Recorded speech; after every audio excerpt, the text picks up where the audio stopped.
The sacred tooth relic that resides in the Sankadagala kingdom is revered and worshipped as the living Buddha himself. Thus, among daily, weekly and annual rituals associated with its worship, the Dalada Perahera conducted in the month of Esala is considered the foremost amongst all such processions in the nation. According to the details present in the Mahaparinibbana Sutra of the Digha Nikaya, among the relics of the Buddha there were 4 tooth relics. A tooth from the lower left jaw was washed over by the truth that the Tathagata spake over 45 years and came into the possession of the people of the Tunsinghale as an auspicious piece of samsaric good fortune.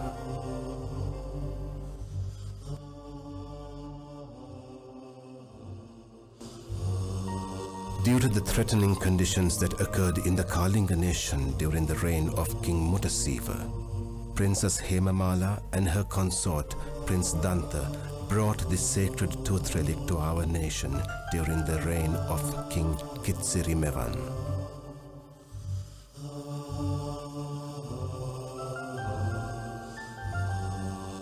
Subsequent to this happy event, which occurred in AD 328, the relic was placed in the Isuramunia Vihara, and King Kitsirimevan commenced the worship of the sacred tooth with the Dalada Perahera. The procession was of such pageantry and such beauty that King Kitsirimevan conducted the Perahera every year during the time of the Anuradhapura kingdom to invoke blessings on the people, bring rain, and to give us a bountiful harvest. It was in this way that the background was laid for the annual celebration of which the sacred tooth relic was taken in procession along the streets for the devotion and worship of the people of the country. Therefore, regardless of how a king ascended the throne or how his coronation took place, if he did not have the blessings of the sacred tooth relic and the rains and fertility that it promised, he was subject to the censure of the people and not considered by them to be a sovereign king. The successive kings of Anuradhapura, Polonnaruwa, Dampadeniya, Yapahua, Kurunegala, Gampola, Kotte, Sithawaka and the Kandian kingdoms conducted the Dalada Perahera according to the great traditions of its worship that had been established before them.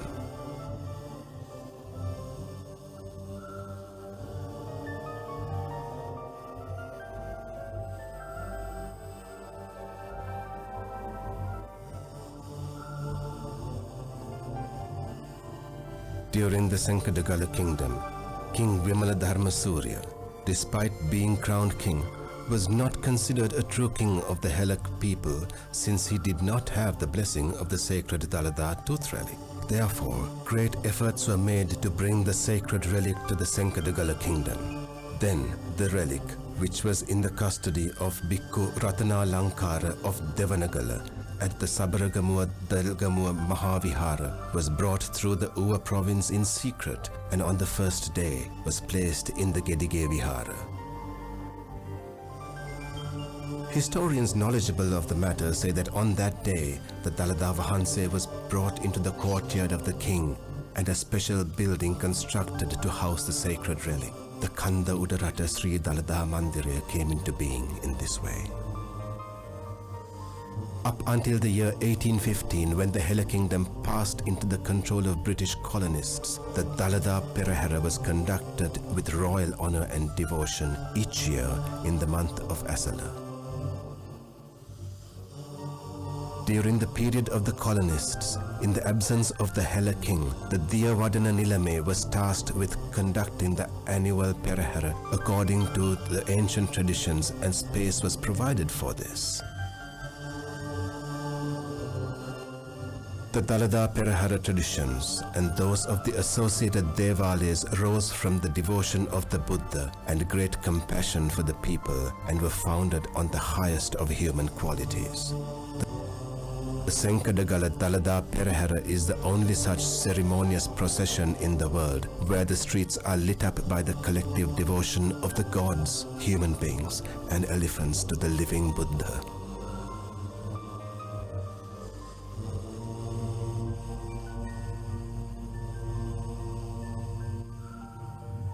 Thus, the Maharandoli or the Grand Randoli Perahera is honored for its pageantry by the great devotion of a people, and this is an earnest request on our part to you to be a part of this with your hearts and with your minds.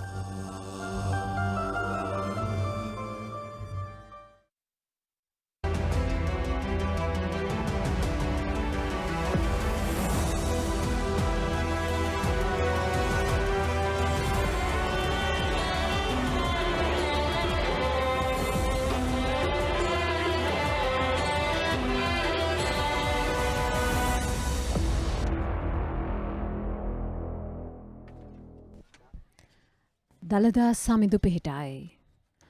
We are delighted to welcome you to the special live broadcast of the Maharandoli Perahera, brought to you by the Media Bureau of Sri Dalada Maligawa.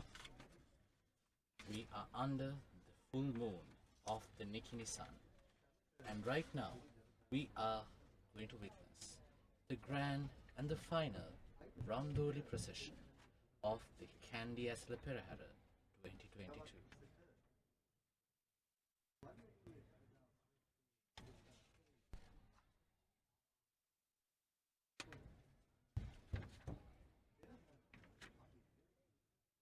After the historic Kapsituim, the internal Perahera processions, the 5 nights of the Kumbal processions, we have reached the end of the Randoli Peraheras with this final Perahera which will take place this evening. You're seeing the Perahera officials obtaining the permission and blessings of the Diyavadana Nilame, the lay custodian of the sacred tooth relic, before commencing their street parading at the final Randoli procession today.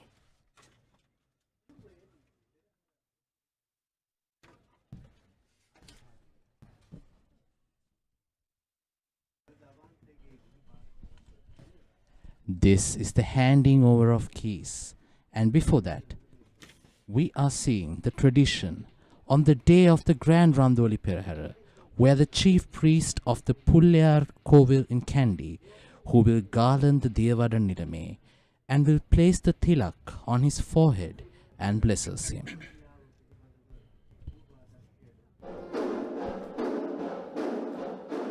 Making his way from the upper to the lower level of the temple of the tooth relic, the Diyavadana Nilame ceremoniously and reverentially takes the relic casket to the ceremonial tusker under the protection of the chief incumbent of the Asgiri Mahavihara, Venerable Vendaruve Upali Thero and Venerable Mahasangha.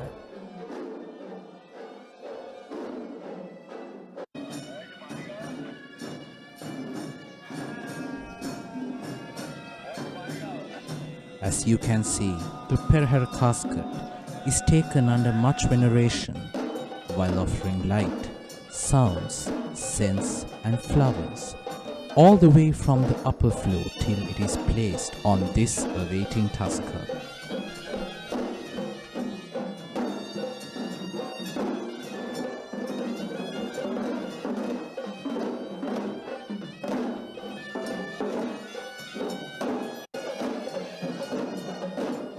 Marking the beginning of the Kandy Esala Perahera, the final Randoli procession dedicated to the sacred tooth relic to Lord Buddha. We see the Perahera officials offering flowers and garlands to the Perahera casket.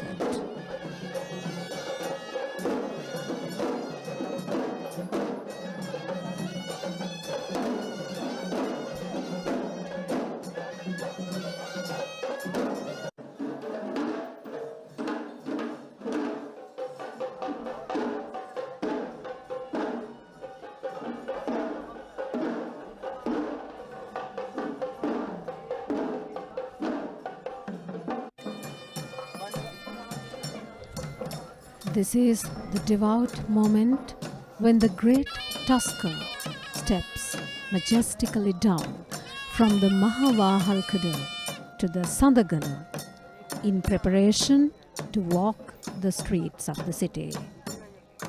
And this tusker will be parading on the white carpets known as the white pavada and under the uduviyana or the canopy to honor Lord Buddha. And today, in this grand and final Randoli Perahera, the royal tusker will be none other than Indiraja, the leader of the Sri Dalada Maligawa stables. As Indiraja steps down on the moonstone, this five-fold parade, the final parade, the Maharandoli begins.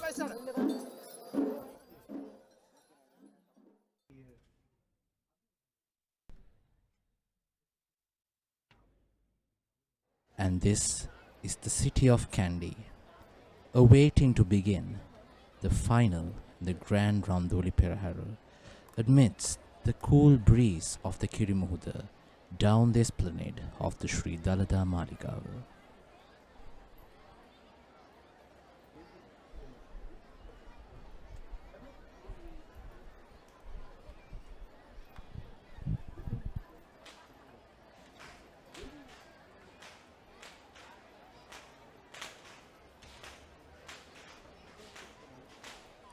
When it comes to the annual Esala Procession, it is believed to trigger the monsoon.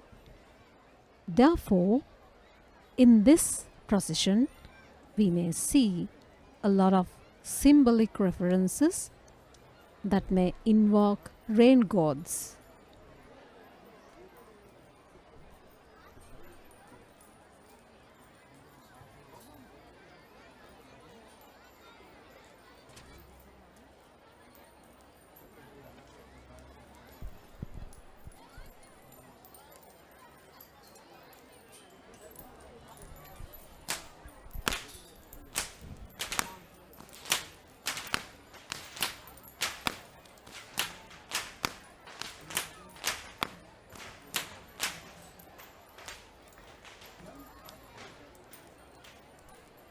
And this is the Nikini full moon, the annual calendar day in which is scheduled to host the final Randoli Perahera, which is considered as the most grand event that is filled with an abundance of spectators, not just from Kandy, not just limited to Sri Lanka, but from around the world.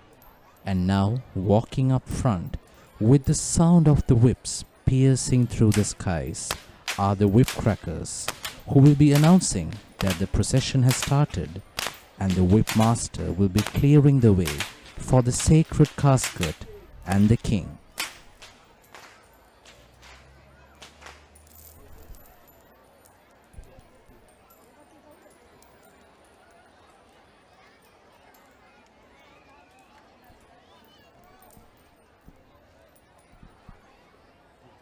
In the time of the kings, the whip was an instrument of punishment, but this is not a duty of that nature. At the Esala procession, the instrument is used to remove fear, to create a sense of love and compassion among the people and bring merit to them. Although whip conjures up fear in most minds, the sight of the Perahera whip crackers has the opposite effect, calming the populace, since they are the ones who clear the way for the holy Perahera casket to be carried in the streets of the city.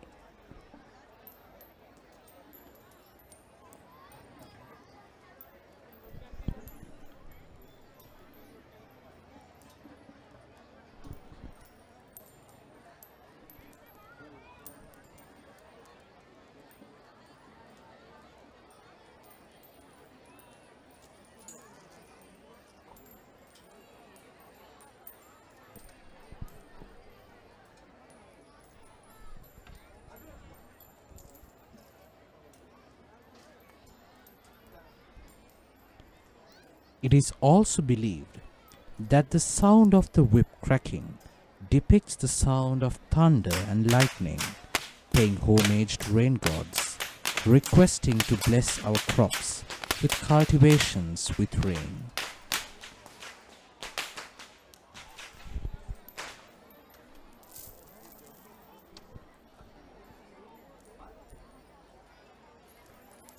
And it is to be noted, Nilesh, when it comes to this annual festival, this is the most colorful of the festivals that are conducted at the Temple of Tooth Relic. And it is a pageant which draws millions of Sri Lankans from all parts of the country. And this festival is not limited to the Tooth Relic Temple, but it is held in conjunction with the 4 Devalayas in Kandy dedicated to the deities Natha, Vishnu, Kataragama and Pattini. And some believe when it comes to the Esala procession, the sacred tooth relic is taken in procession. But the truth is, the tooth relic is never actually taken in procession. Whether the tooth relic is taken out in a perahera or not, it is the belief of the people that a downpour of rain will occur after a successful completion of a perahera conducted in honor of the tooth relic. Indeed, and that statement itself proves that this is not just a tourist event, but in fact, it is a tradition that has been passed down from the time of our kings, from generation to generations, and the authenticity of this perahera is still continued in the same way as how it was held during the time of our ancestors.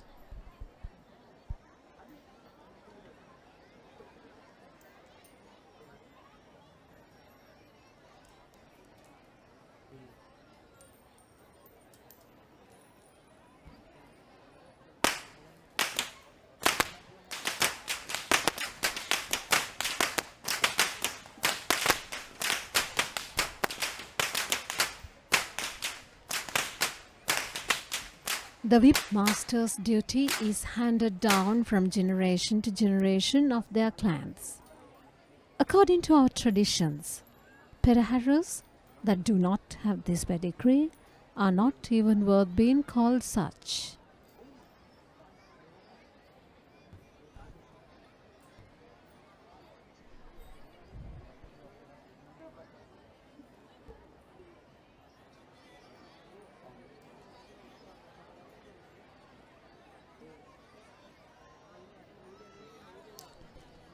If you can notice closely, many onlookers will be throwing thousands of coins to the streets in the belief that this will ward off any evil from their loved ones and for blessings from the sacred tooth relic. And the interesting part about this particular site is that we are seeing the true authentic spirit of the audience after a silence of 2 years.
Just as lightning flashes across the skies, the perahera too has its flashes of light dancing across the faces of the people lining in the streets to watch the procession. This is the offering of fire to the gods to water our lands with rain. In fact, the sight of lightning as a precursor to the descent of the rain gods is a phenomenon of nature. Those blinding flashes are a cooling heat in the Kandy Esala Procession. This is the heritage of the traditions of our torch dancers.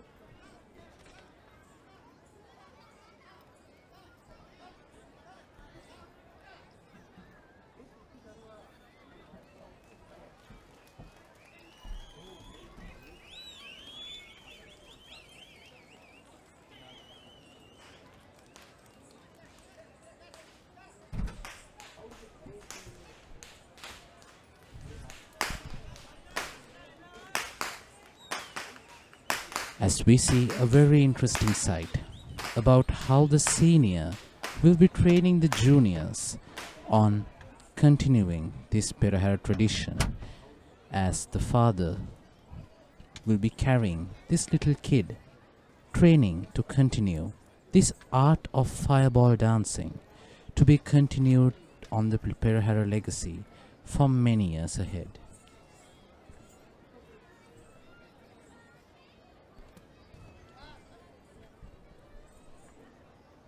The balls of fire of these dancers are wielded in rotational forms, paint in the night with varied patterns of light illuminating the procession. And this turning of the fireballs is called Pandam Palya.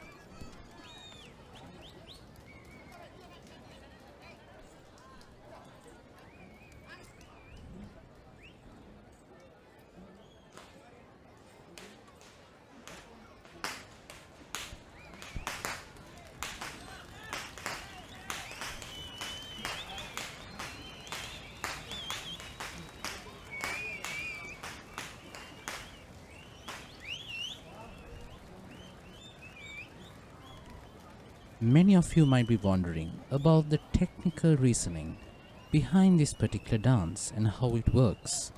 In fact, the oil-soaked rags will be tied into an iron wheel with leather thongs, and once those are lit, these dancers will perform their dance by turning the wheels fast, gradually increasing its speed to make its level similar to lightning.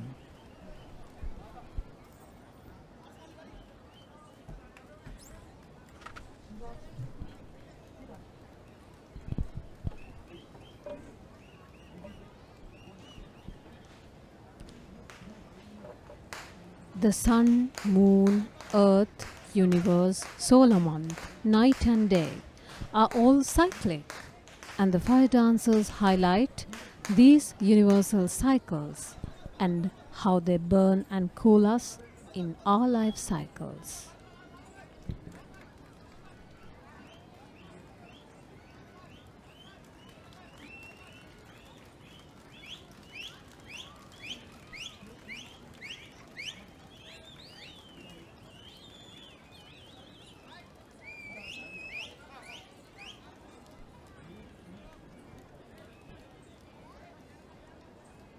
Among the many different festivals and processions that are held around the world, fireball dancing may not be just unique to Sri Lanka, but it must be noted that this particular fire dance not just reflects the fire talent of our performers here, but it also links to the teachings of Lord Buddha, isn't it, Sachini?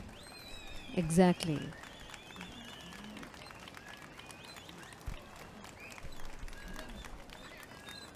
The fiery cycle of samsara, flooded with desire, ignorance, and anger, is highlighted by the chakras painted by these fireball dancers.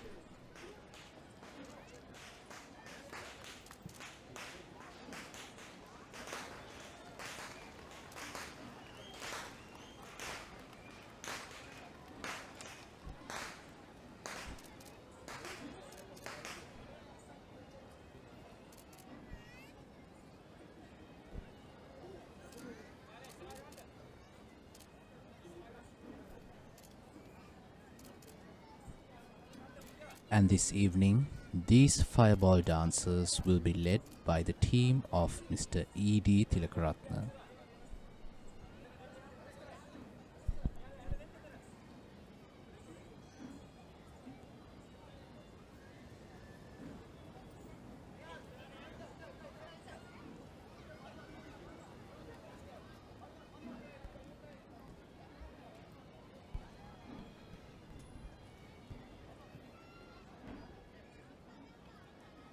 The dancers tame fire and give it as a Dalada offering, mindful of its part in cooking, protecting crops and chenas, and dispelling darkness, while creating curiosity, satisfaction, and amazement to the people weaving the procession.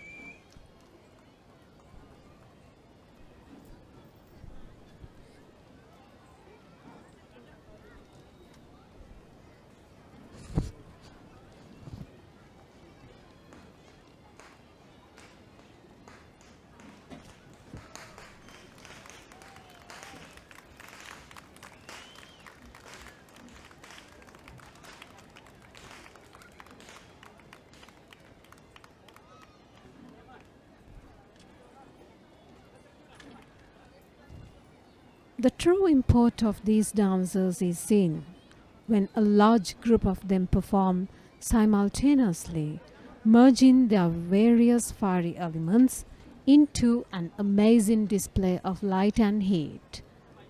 The tradition is handed down from generation to generation, with individuals of all ages, from the very young to the very old, taking part in the display of the kingly heritage of their clans.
These dancers need to be mindful of the part fire plays in daily activities such as cooking, protecting crops, and henas, dispelling darkness while creating curiosity and satisfaction.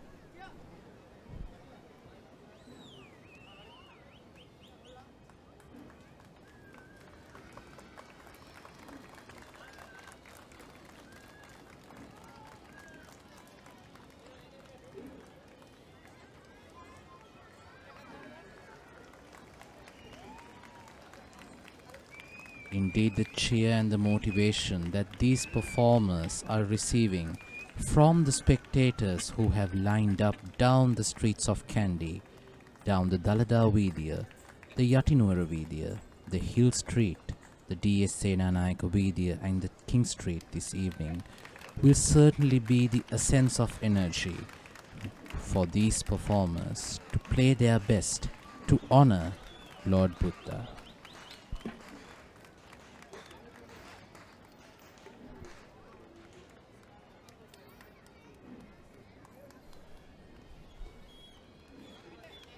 Next in line in the procession are the Buddhist flag bearers, who will be clad in their white national costumes, carrying the Buddhist flags, preceded by the national flag of Sri Lanka. The Buddhist flag is a symbol of faith and peace. 6 colors of the flag represent the colors of the aura that emanated from the body of Lord Buddha when he attained enlightenment under the Bodhi tree. The horizontal strips represent the races of the world living in harmony, while the vertical strips represent eternal world peace.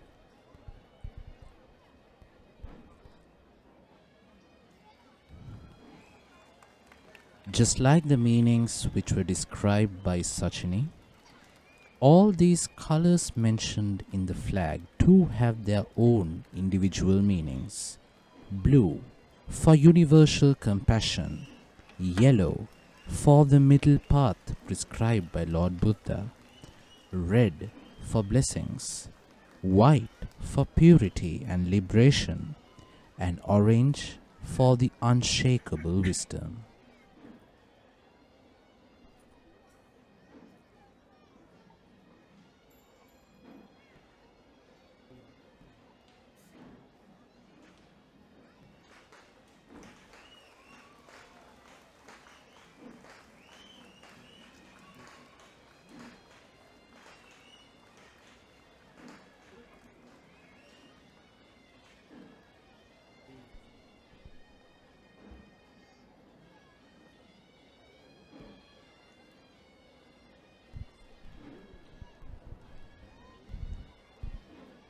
When we look back at the history of the Buddhist flag, it was jointly designed by Mr. J.R. De Silva and Colonel Henry Steele Olcott to mark the revival of Buddhism in Ceylon.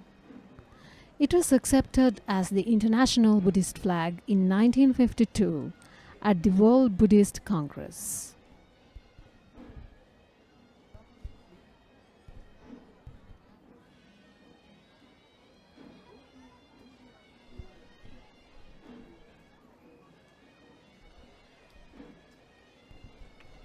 And this team of Buddhist flag bearers will be represented by the open prison camp of Pallekele.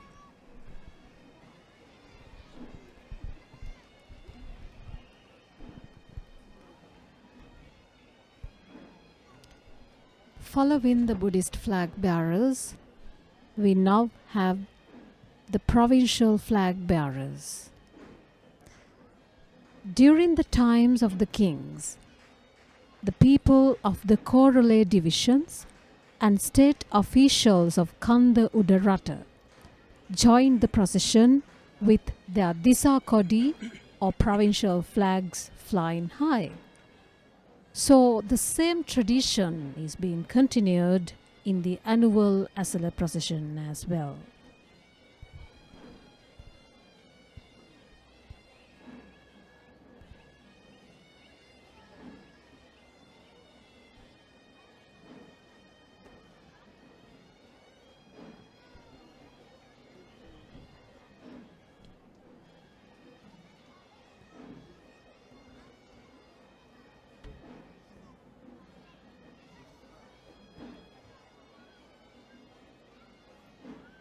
In fact, all these flags have their own unique identity.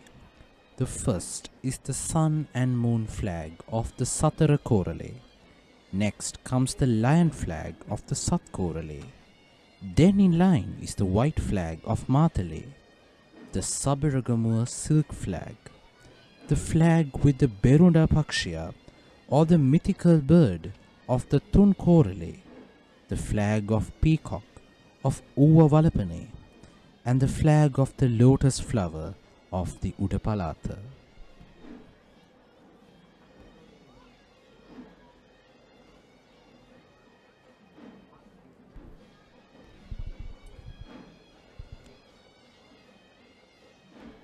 In fact, the area flag bearers display the standards of all of the areas that come under the control of the Bhupati or Senkadagala king.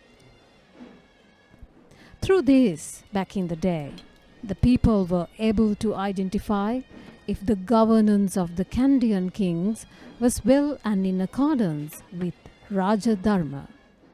In those times, the display of these flags was also a political symbol. Therefore, Those officials of the areas who recognized the sovereignty of the Kandian king brought their flags and standards to display in the procession of the sacred tooth relic. Nilesh?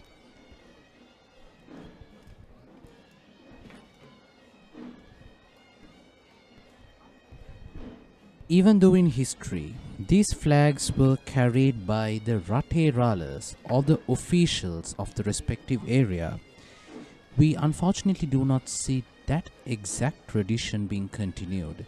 But however, the replication using these gentlemen represented from the Pallekele open prison camp still ensures to show the world on how these traditions took place back then in the times of our kings.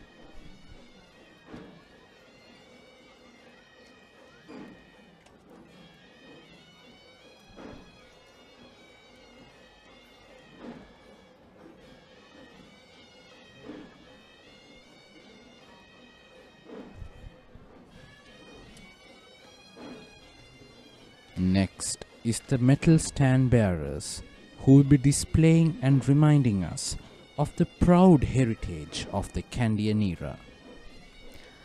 And this is the traditional display of the provincial standards made in metal that remind the present day of the glory and sovereignty of the time of the Senkadagala kings. Talking about the metal standard bearers, their speciality. These standard bearers represent those who make gold ornaments for the pageant and gold and silver ornaments for the king in the days of yore. Both gold and brass bearers belong to the same clan or Gurukulaya, which is called the Navandanna clan. In fact, it was this particular clan who used to make beautiful ornaments with detailed engravings and embedded with precious gems to adorn the sacred tooth relic and the king.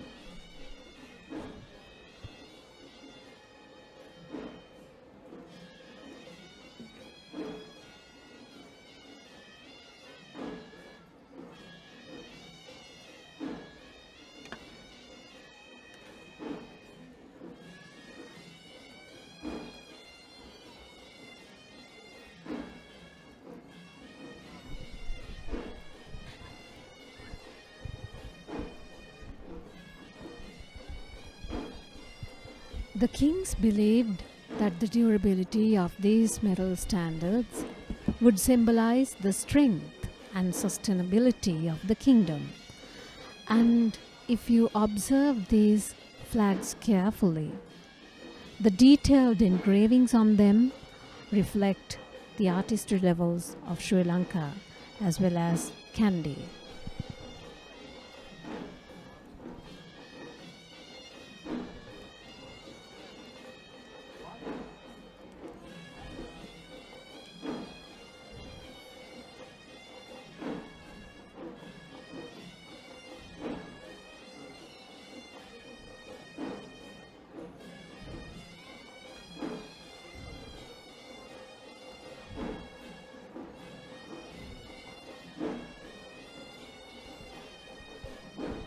In fact, the ancient kings used to believe that the durability of these metal standards would symbolize the strength and sustainability of the kingdom.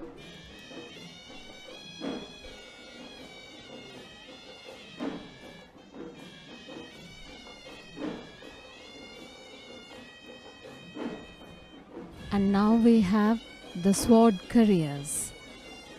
These sword carriers symbolize the protection given to the Perahera.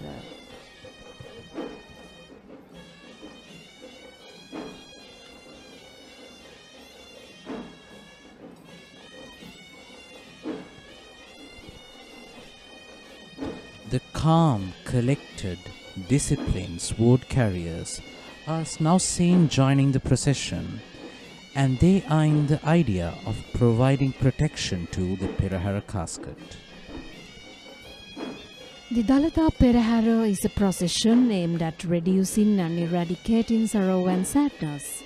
Yet when people see these sword bearers walking in it, there is certainly going to be a question as to why someone who is wielding a weapon has been made part of it.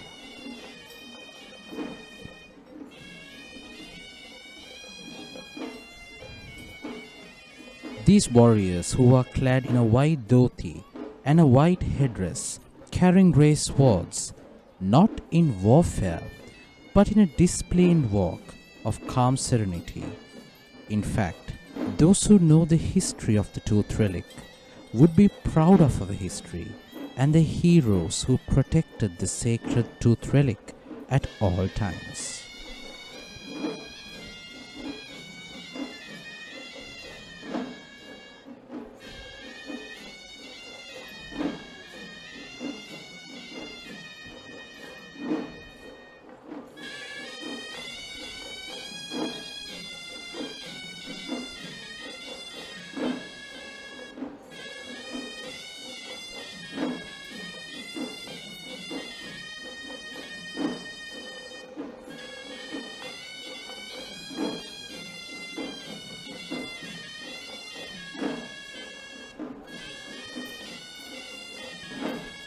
Clad in white robes, the Perahera comes into view, ceremoniously carrying the secretarial scroll or the Lanka meteor. The duty of the Perahera leading the procession is to inform the citizens of the country that the procession is being carried out in accordance with the directives of the scroll. And this elephant who will be leading the procession today is Banda, belonging to the Honorable Diyavadana Nilame of the Sri Dalada Maligawa, Pradeep Tilangadala. And the Perahera carries the written edict permitting the Perahera to proceed through the streets of the city. Following Banda, now we see the official heavy troop of the Sri Dalada Maligawa. And to know more about the interesting tales and the technical information about these musicians and our traditional arts, we have with us in the studio the veteran Sri Lankan traditional dancer, Mr. Ravi Bandu Vidyapati. We now see the avant-garde drummers or the heavy troop advancing through the Perahera path, diffusing the symphonic sounds of the drums, daul, tammatam, and the traditional Sri Lankan horn, Horanada. The traditional Sri Lankan orchestra is known as the Panchaturya Nada.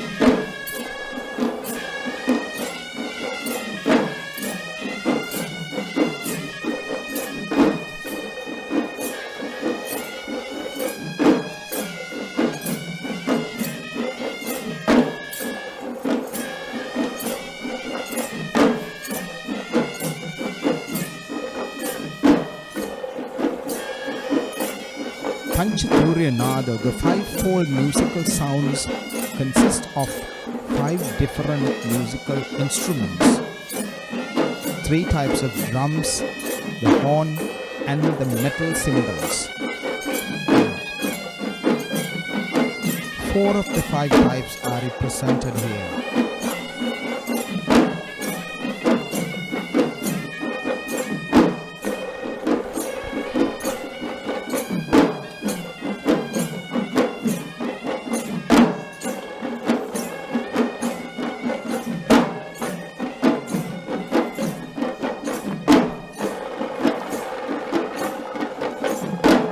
We see in the first row of Daul drummers, the veteran drummers known as Panikkivaru from the main lineages Velavela, Molaguda, Uduvala and Malagammana.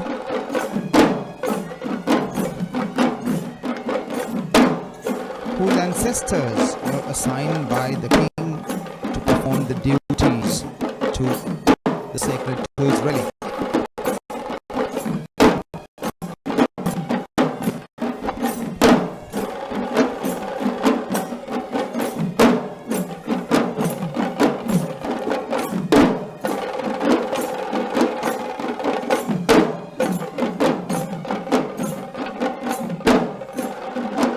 It is this leading drum ensemble that sets the rhythm and tempo of the entire Perahera.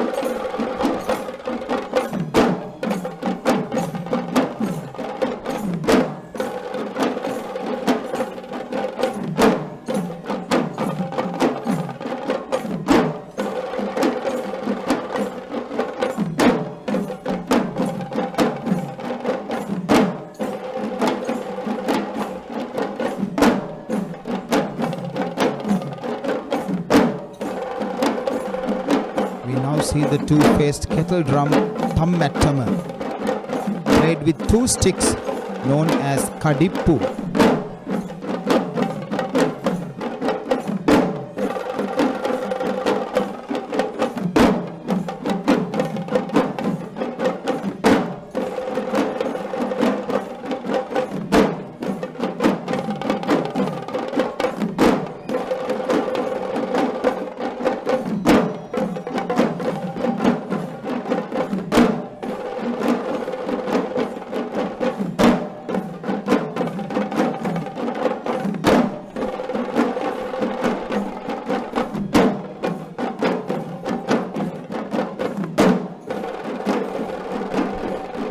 Thammattama players making varieties and variations of rhythm patterns against the main beats of the daula.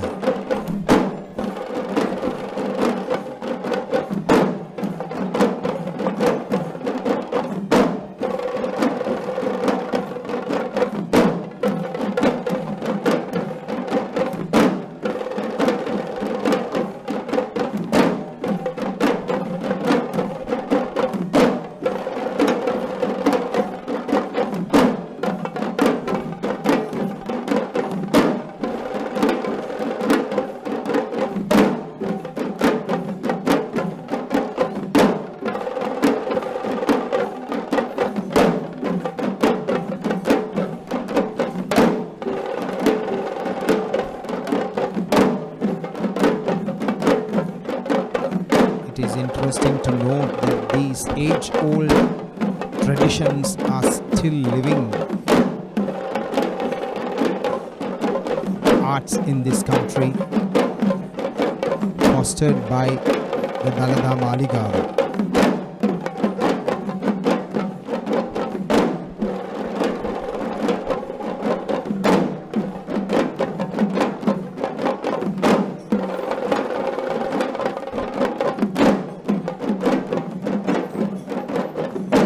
These drummers are advancing in a profound rhythm.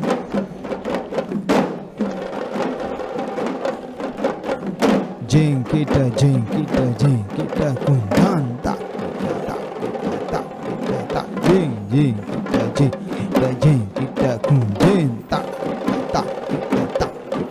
jing.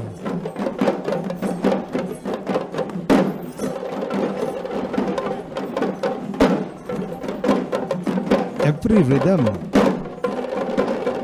is verbally utterable in the Sri Lankan tradition of drumming.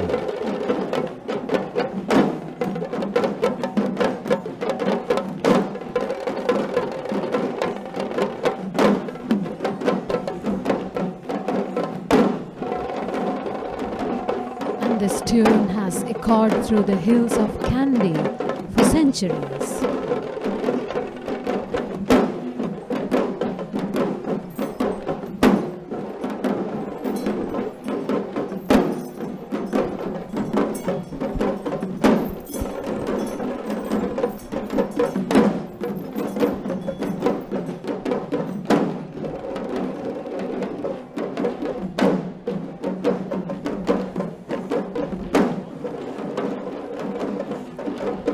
Up next, following the heavy beaters, we see another important individual. The Gajanayaka Nilame arrives as the royal official in charge of the king's troop of elephants, and it is a position given to him directly by the king himself. Therefore, the Gajanayaka Nilame, the present Gajanayaka Nilame of Sri Dalada Maligawa, Mr. Palitha Jayawardena is seen in the procession on the back of a majestic tusker, grasping a gold ankles, the emblem of his office. And this tusker, dressed in a brand new yellow batik attire, is Raja, the tusker belonging to Venerable Alutnuwara Anuruddha Thero, the chief incumbent of the Kotte Rajamahavihara. Kotte Raja was a tusker who was gifted to Sri Lanka in the year 2009 from the government of Myanmar. And since the year 2010, Raja has been a consistent participant of the Kandy Esala Perahera, and now we are welcoming the Kothala Padaya Dance Act led by Mr. Nalin Jayasekara of the Sri Dalada Maligawa troupe of dancers.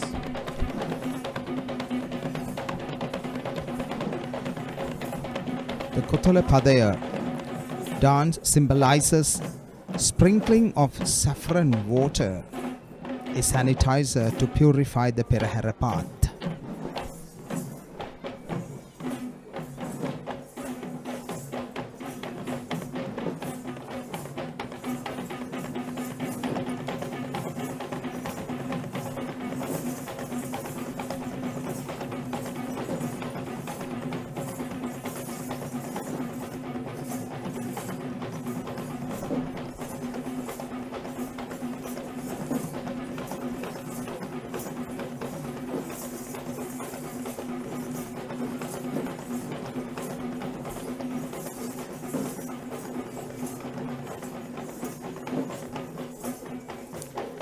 Kothala Padaya is a classical dance excerpted from the ancient ritual of Kohumang Kankarya, also a living tradition in Sri Lanka.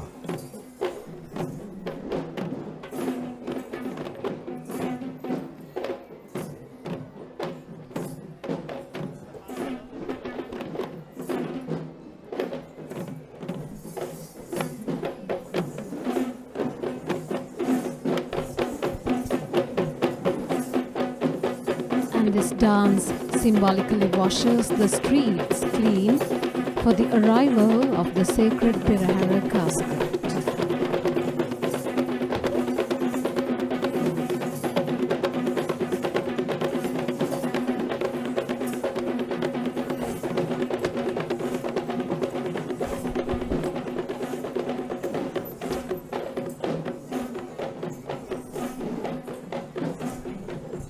The dancers move forward in classical Kandian movements with their circular body movements and the swaying of the hands, maintaining the main stance of the dance known as Mandir.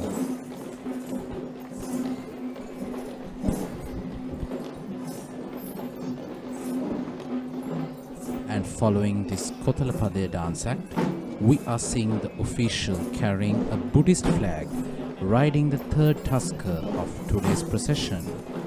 The role of this official is to symbolize the fact to the audience that this is truly a Buddhist festival, and he is riding on the latest edition and the youngest tusker of the Sri Dalada Maligawa stable of elephants, who is Pulatisi Raja, who is dressed in a very traditional costume made with the Pithala Bukkaram, known as the steel carvings and platings that are placed on the attire of this dress.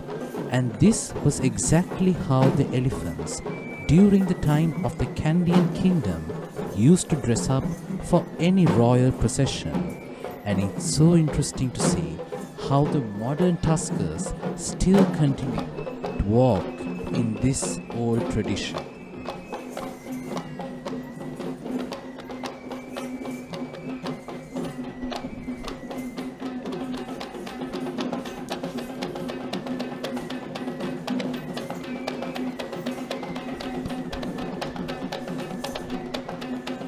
Pulatisi Raja too was a gift from the government of Myanmar and is the latest tusker to be imported to Sri Lanka from Myanmar. Formerly known as Panche Muang, he was named as Pulatisi Raja in the Magul Madu of the Sri Dalada Maligawa with the presence of the former president of Sri Lanka, Maithripala Sirisena. Now see a young group of Chamara dancers. Chamara, the dance with large white tassel, is a popular folk dance that symbolizes fanning.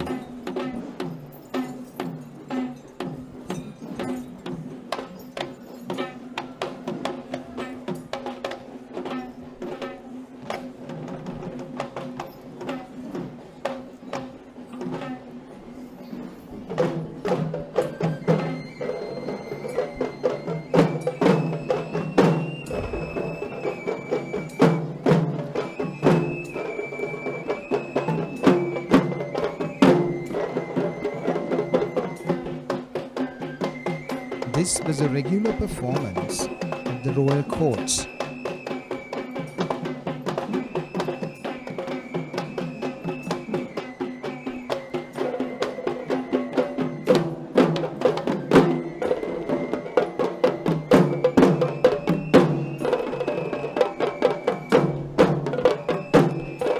While the drummers play a simple rhythm, the flutists elaborate on the rhythm with a traditional folk tune.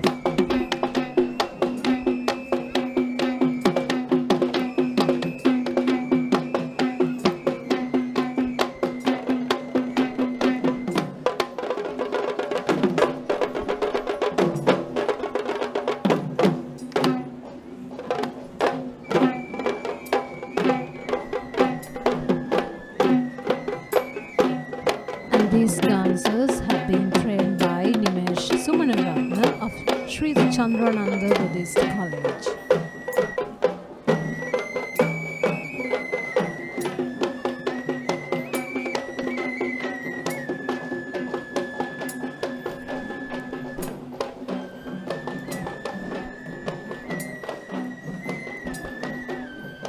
Today, this dance symbolically represents the providing of comforts to the sacred tooth relic.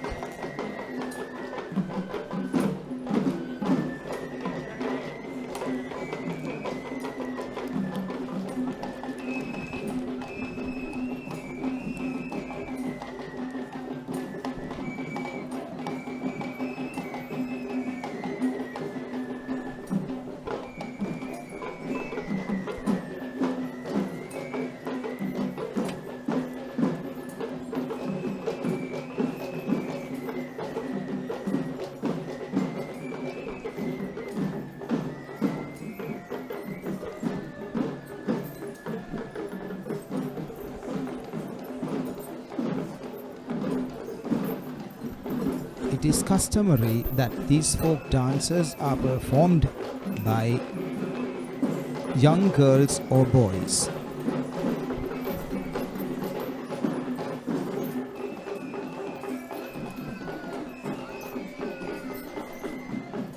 And now we see another young tusker who will be probably representing the future of the Sri Dalada Maligawa Perahera. And this tusker is none other than Mian Kumara, who belongs to Venerable Bellangwila Dhammaratana Thero, the chief incumbent of the Bellangwila Rajamahaviharya in Colombo. And on the mount of Mian Kumara, we see an umbrella-shaped canopy, which symbolizes the shelter which is provided to the sacred Perahera casket in this procession.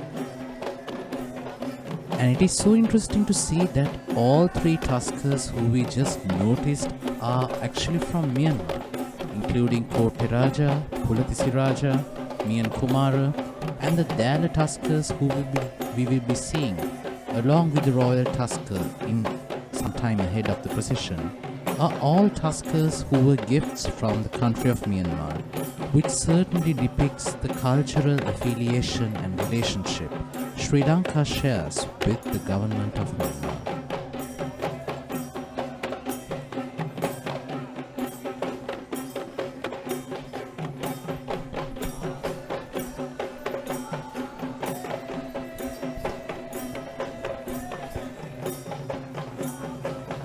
To the accompaniment of the gatabera or the Kandian drum, we see the Malpadea dancers performing in classical Kandian movements.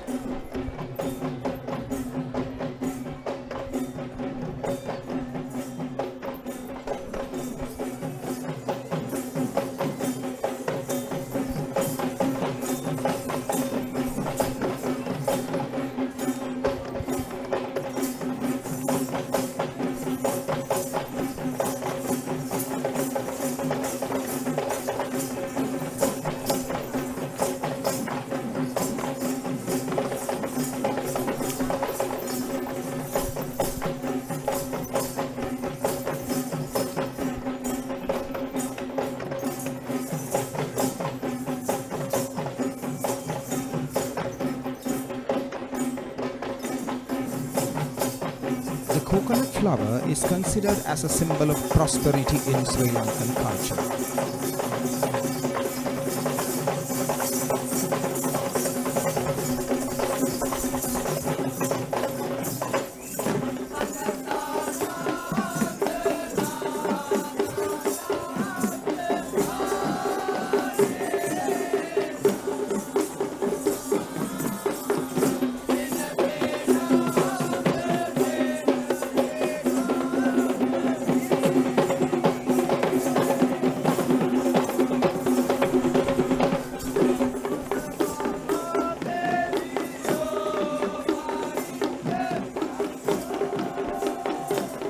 Malpadea is also a classical dance segment adapted from the ancient ritual of Kumbha Kamkarya.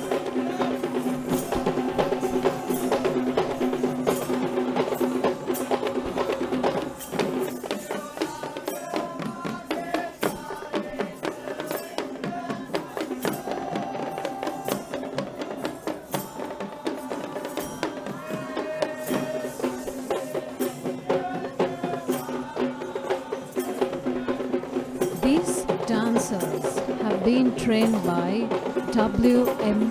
Dayananda.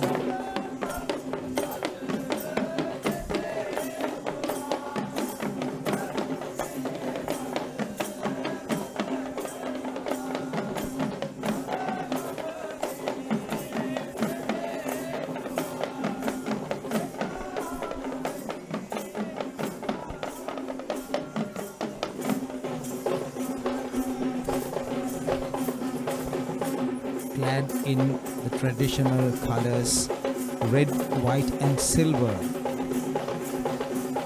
the dancers now perform a vigorous section known as the Kastirama.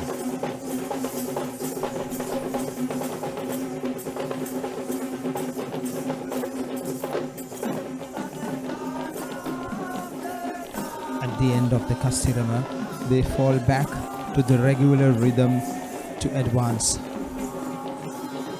forward.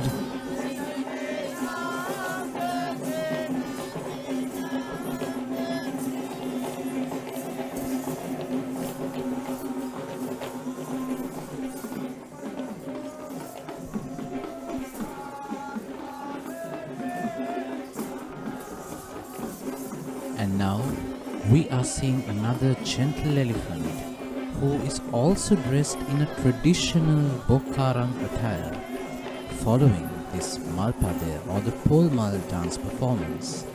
And this elephant is Kandulavira, belonging to Venerable Kanangama Narada Thero, the chief incumbent of the Kaduwela Sankapati Rajamaha Vihara. When it comes to Kandulavira, I think there's an interesting story about him. Indeed, Kandulavira was indeed the mascot of the Sri Lanka army as Kandula IV from the year 1983. After his retirement as a sergeant major in the Sri Lanka army, who is still being paid for his retirement, is now living in the Sankapati Vihara premises after being gifted from the Pinnavala Elephant Orphanage in the year 2013 by the former minister Vimal Veeravansha. Another interesting fact that you can notice about Kandulavira is that He is an elephant that is guided by the simple use of hand gestures instead of the use of the vocal elephant vocabulary that is used traditionally among the mahouts of Sri Lanka, which certainly makes Kandalavira one of the special and the most outstanding elephants who will be walking in this Kandy Esala Perahera.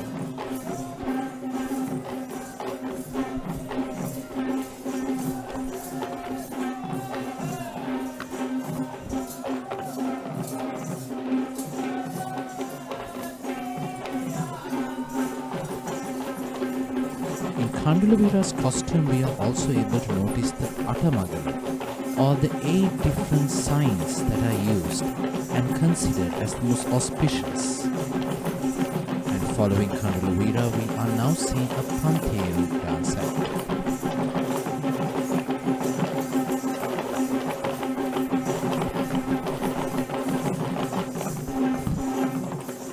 With the rhythmic and intricate handling of the Pantheru, a brass circular instrument with small cymbals fixed to it to give a subtle metallic trill as it shakes.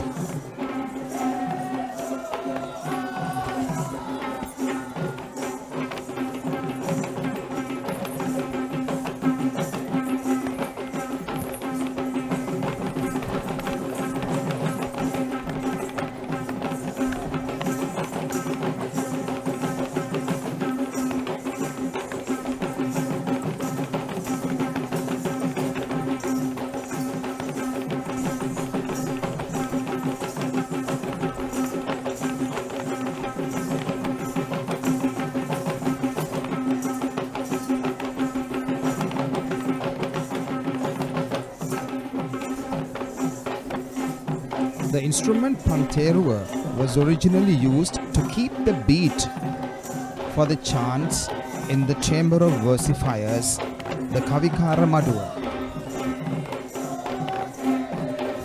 Since the 18th century, the Pantheru was used in the development of a semi-classical dance form belonging to the Kandian tradition.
Just as in the other dance forms and art forms in Sri Lanka, there are traditional families who have handed down this great art for generations.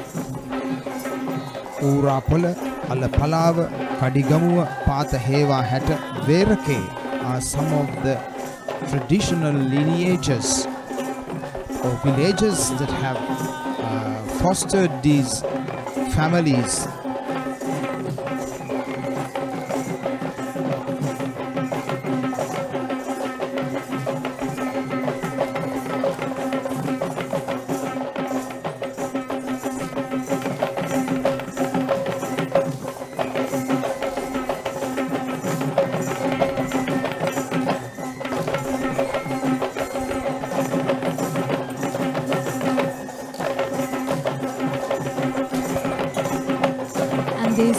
dances are led today by Sarat Vijayasivan.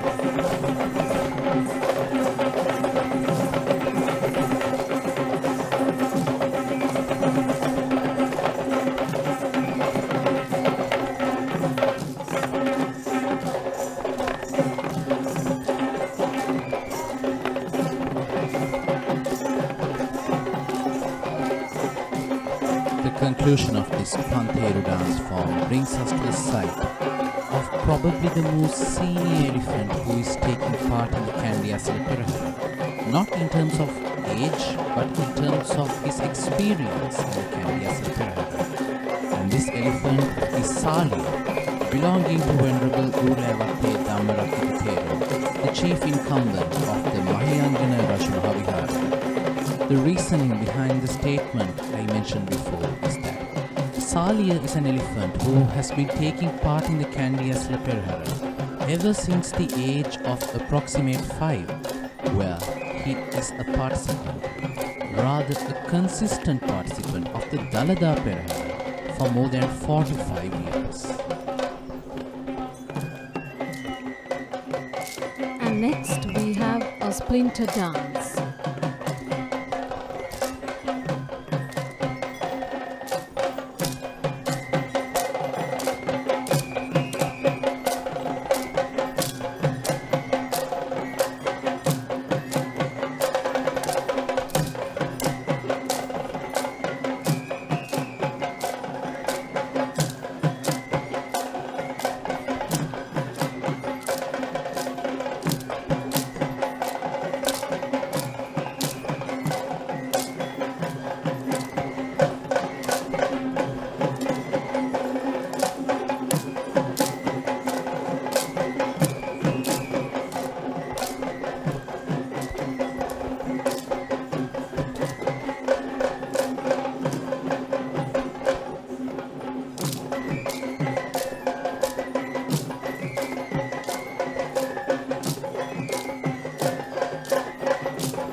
Known as the Patru Nartana in Sinhala, the splinter dance is one of the many traditional folk dances of Sri Lanka.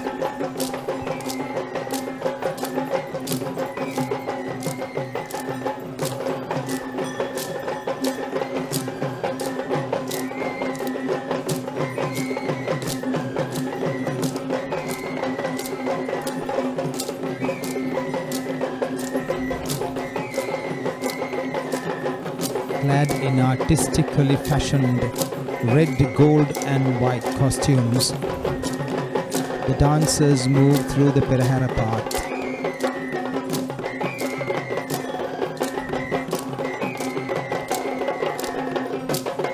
This grammar of costumes for traditional dance and folk dances was introduced to the Sri Lankan dance scenario by Guru Somabandhu Vidyapati in the 1940s.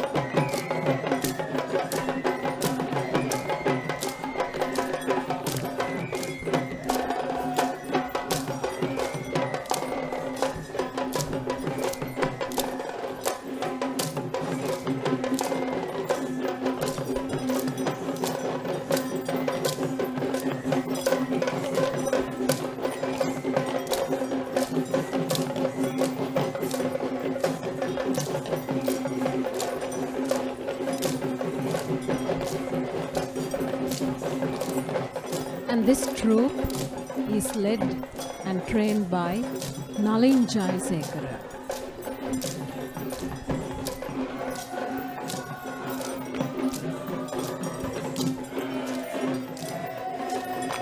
And this elephant, who is coincidentally wearing the same sort of colored costume similar to the dancers we saw before, is Madhu, the elephant belonging to Venerable Murundaniye Dhammaratthana Thero, the chief incumbent of the Mutyangana Rajamahawihara in Badulla.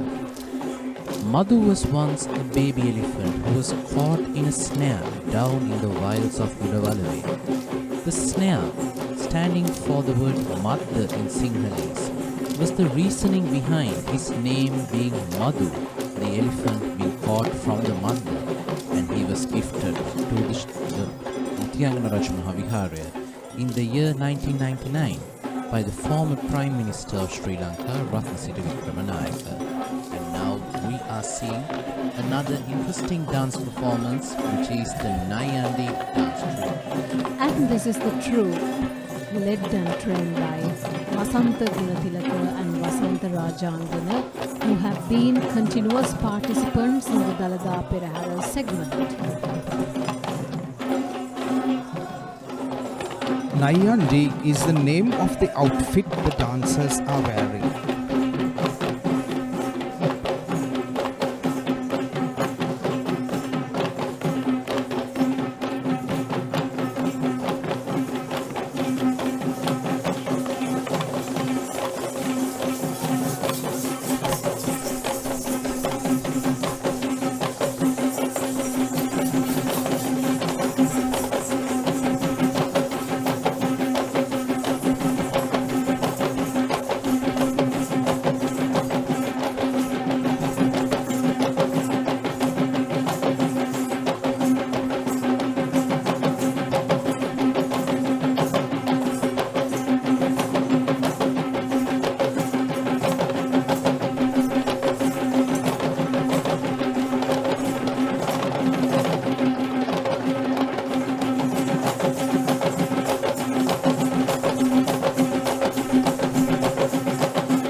Following the somewhat vigorous portion known as Teimatra and Kastirama, the dancers fall back to the simple and serene walking movement to the unison playing of the Kandian drummers.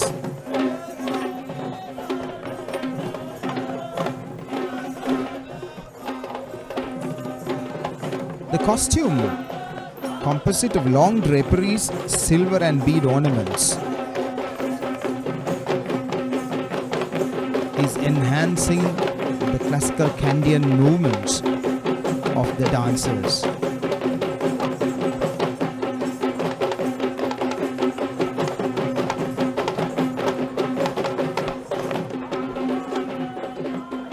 The silver armlets and the epaulets,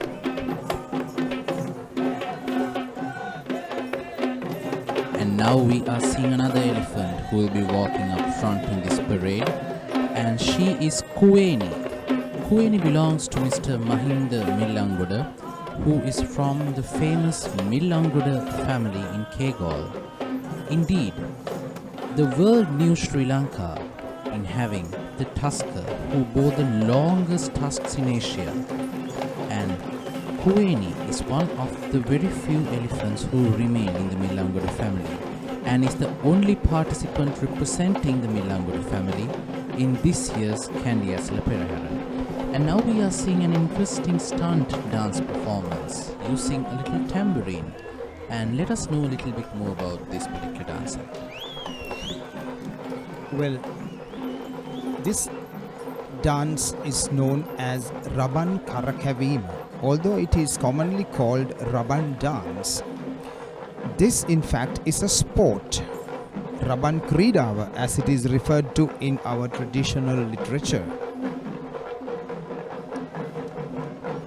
It involves the skills of spinning and balancing the tambourine on the fingers and on the tips of long flexible sticks.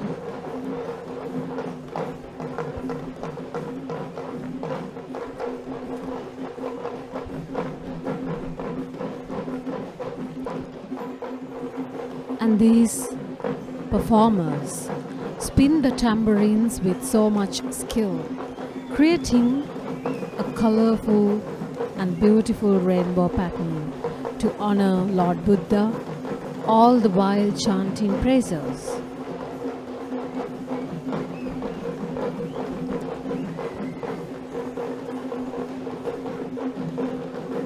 There are 3 different types of Rabanas in Sri Lanka. The Karakavana Rabana or the spinning Rabana that we see in this pageant today. The Atrabana that accompanies the Viridu songs of the street minstrels, and the large bench Rabana or the Banku Rabana that is played by an ensemble.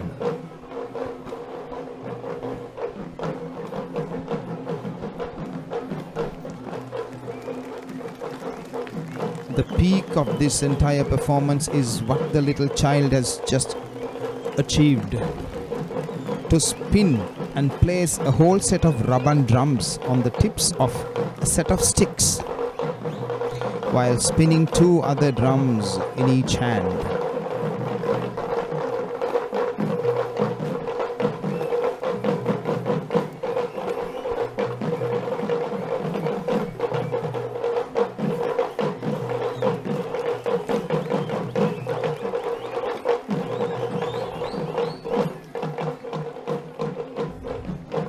This, in fact, is a very difficult task, considering the blow of the wind.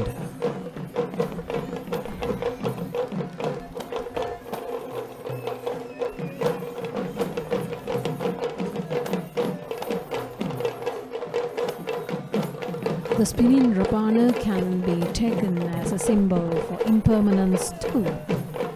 It reminds us that we may lose our life in an instant, in the same way that the Rabana breaks free from the rod or the stick on which it is spinning.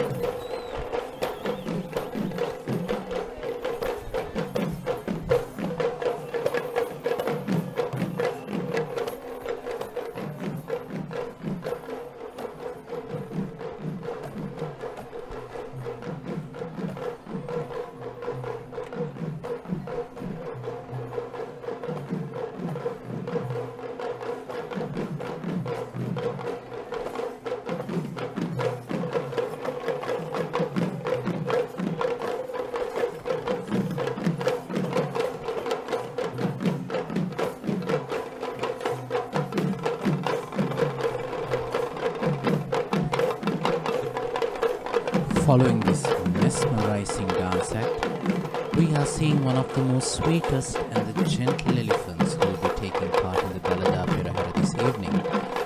This elephant is Rani, who belongs to Mr. Richard Gonikumbura of Balanguda.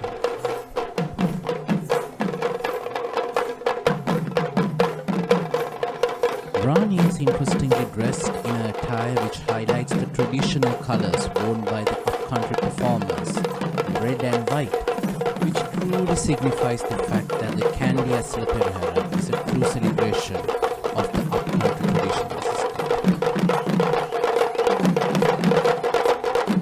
Following the rhythmic gait of Rani, we find the Tammatam players making their way in vigorous and fast movements.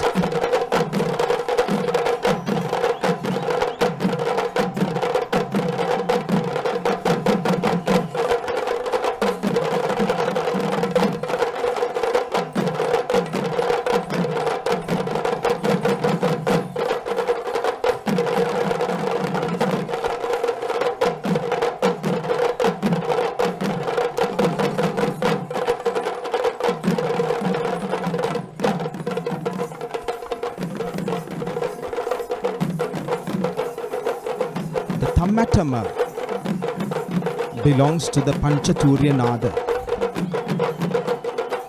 Atata, Vitata, Vitatatata, Ghane and Sushira. And of these fivefold categories, Tammatama belongs to the Vitata type of drums that are played with 2 sticks.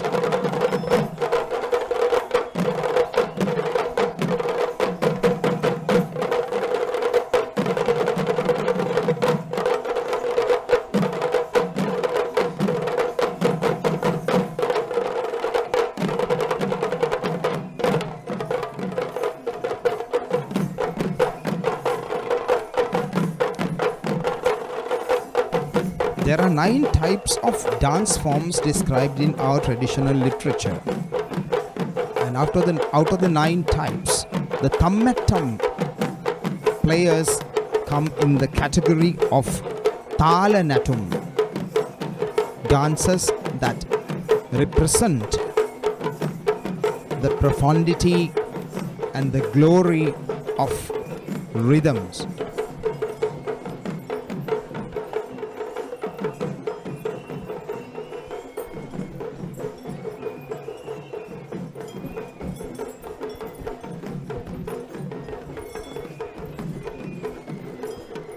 And now, following this dance form, we are seeing an interesting utensil that is carried by these officials, and these are known as Burmese flags, which are used in the Kandy Esala Perahera to signify the relationship Sri Lanka shares with Burma in terms of Buddhist affiliations.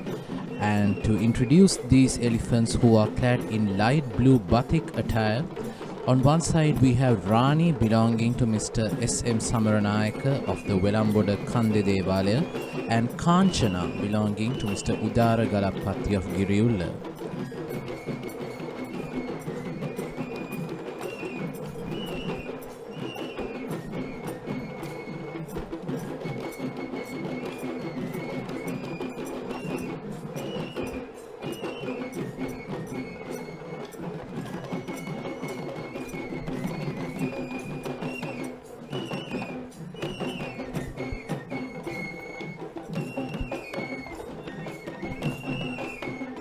And this is the esplanade of the Sri Dalada Maligawa, who will be hosting the grand Randoli Procession.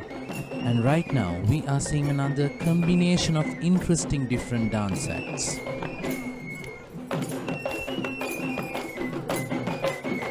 Mishra Jana Natum, as it is known in Sinhala.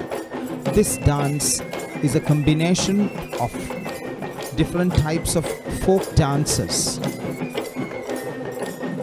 In the front line we see the stick dancers, the likeli, Raban dancers with the small tambourine, Pantheru dancers,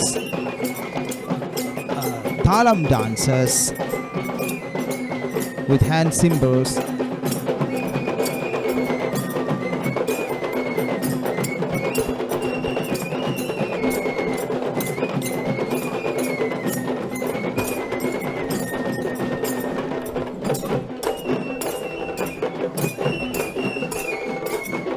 And this is the group trained by P.C.B. Vijayasuriya, and this component adds a different glamour to this sacred procession.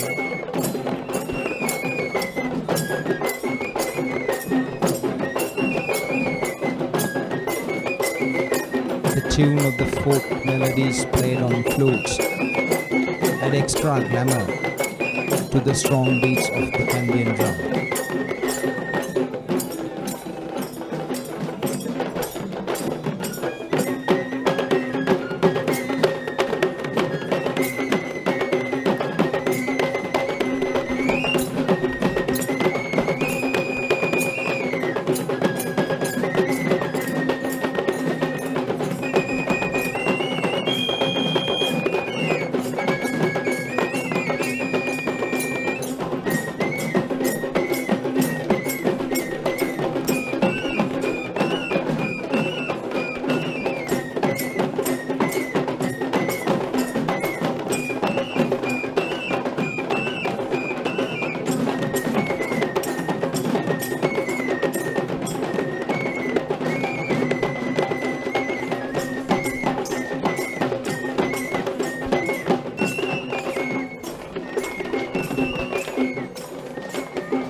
Choreographed with simple steps and complex formations, this dance brings out the essence of traditional folk dances of Sri Lanka.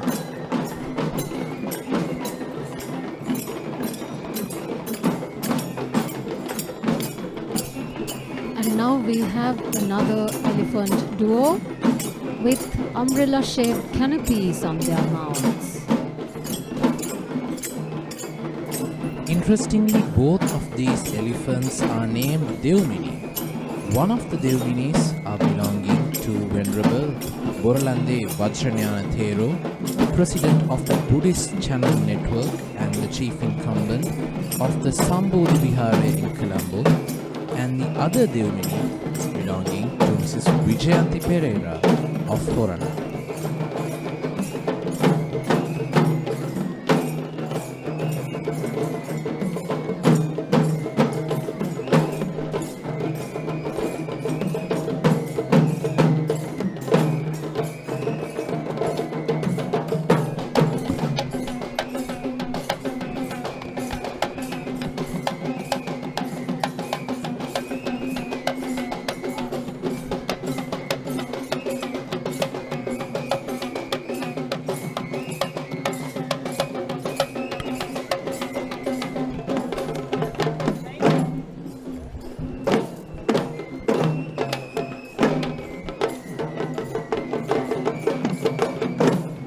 This beautiful city. Tonight we have the final Randoli procession, the Maharandoli, taking its streets.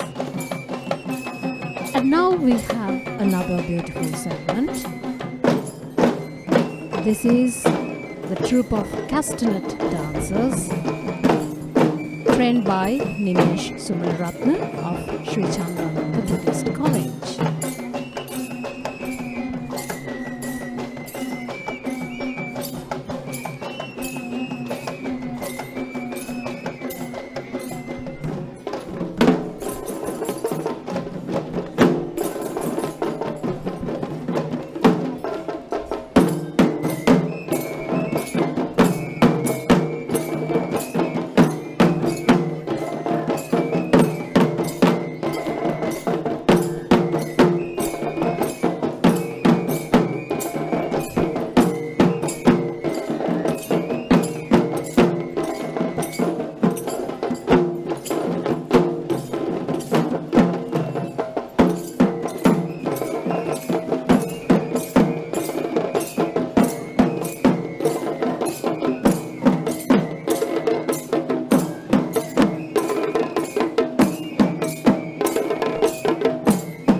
Dance is yet another popular folk dance found in many parts of Sri Lanka, and this is the Kandian variety of the Thalam.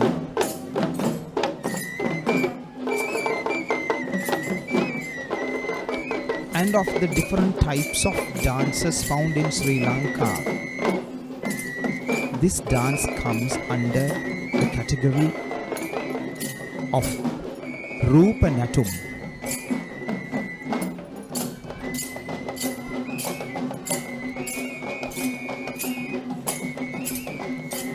As the dancers make beautiful, interesting formations and visuals in the air with the yellow strips of cloth attached to their symbols.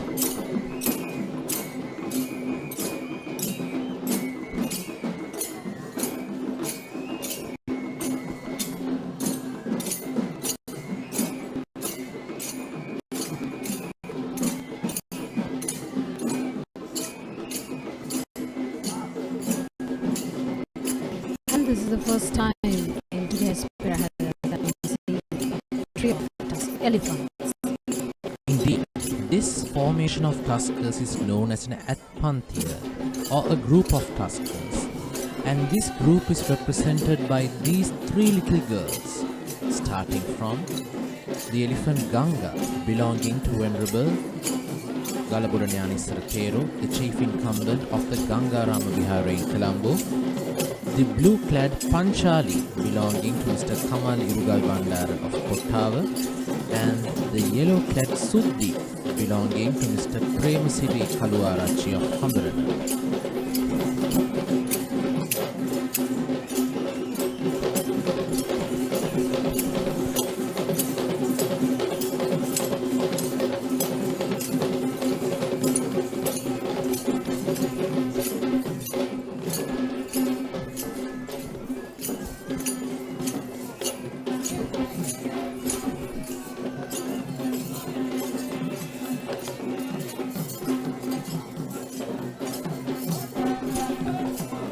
Just as the moon of Nikini is just rising up ahead in the sky of Kandy, we are all witnessing the much awaited grand Randoli Procession of the year 2022, the event that is graced by all these young talented upcountry dancers, including this troupe of Pantheru dancers.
Dance is an essentially Buddhist tradition of dance that grew within the fertile surroundings of the rich Buddhist cultural atmosphere.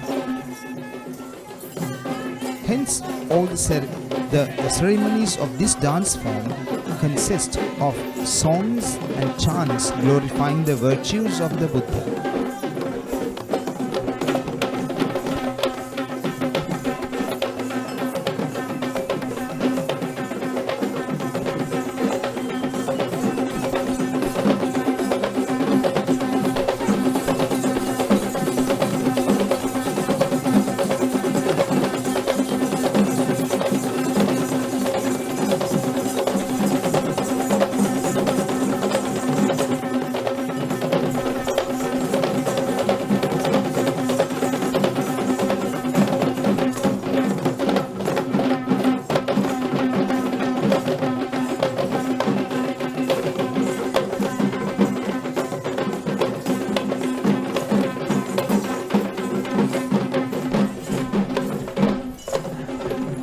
Following this authentic Pantheru dance, we now see the arrival of a very gentle young lady from Ratnapuram, and she is Rani, belonging to Mr. Chanaka Jaisekara of Pallibad. And on the Mount of Rani, we are seeing an official who will be carrying a brass umbrella to symbolize shelter to the impending Perahera casket. Indeed, a victorious form of dance we can see in front of us. The sword dance, also known as Java Sen, the name literally meaning the energies of the garrisons.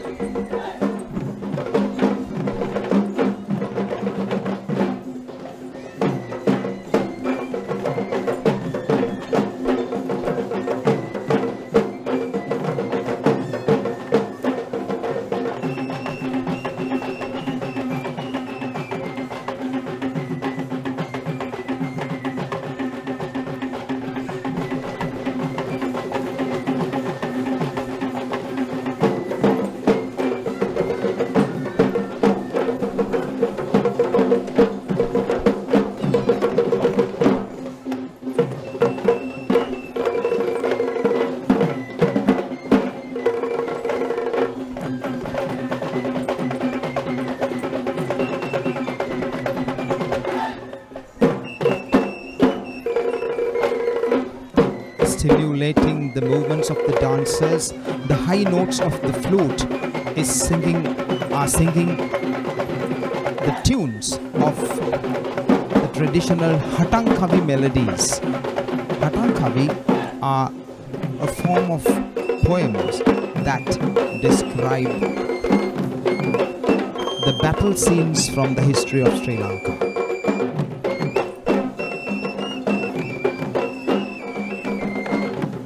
And this is the team trained by Hasindu Gunawardana.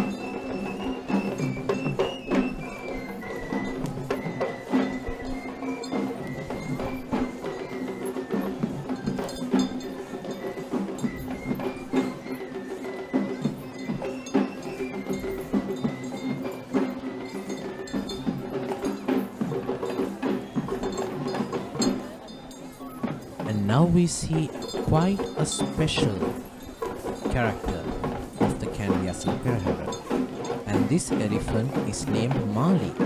Mali belongs to Mr. Chathura Vikramanayaka of Purana, who is from the family of Mr. Ratnasiri Vikramanayaka, who was once the former Prime Minister of Sri Lanka. Interestingly, Mali had been a very important elephant for the Kandy Esala Perahera over the past years, where she was the distinct Dalada or the accompanying elephant of the processions of the Sri Maha Vishnu Devalaya and the Sri Maha Patini Devalaya. And since last year, we see Mali being a gentle soul for the Perahera of the Dalada Maligawa after passing her traditional duty to her colleague Sita.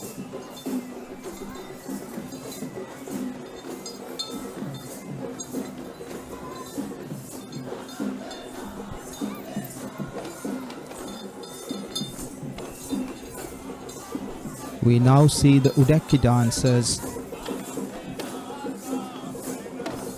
with the Udakia, the small hourglass-shaped hand drum.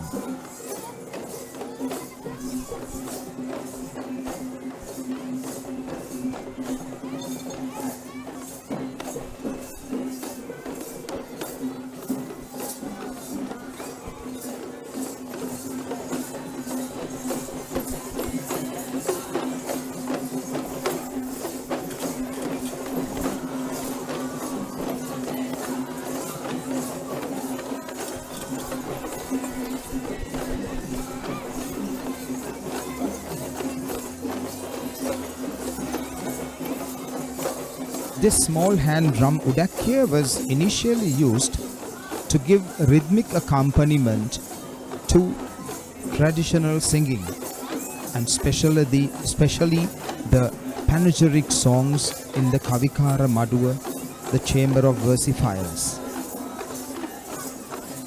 and later adapted as a semi-classical dance form in Buddhist rituals and ceremonies.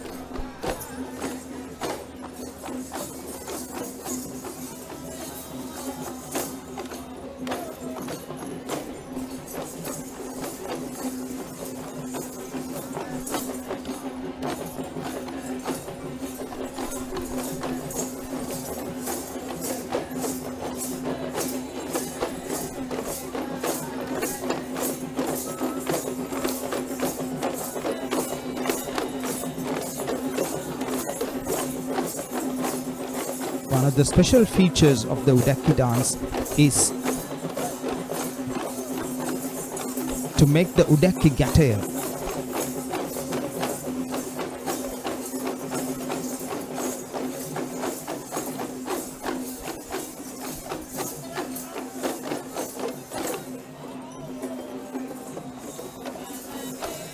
Yet another predominant feature of this dance form is that unlike other traditional dance forms that have separate rhythmic accompaniments on other drums, the Udaki dancers play their rhythms on the Udakia itself.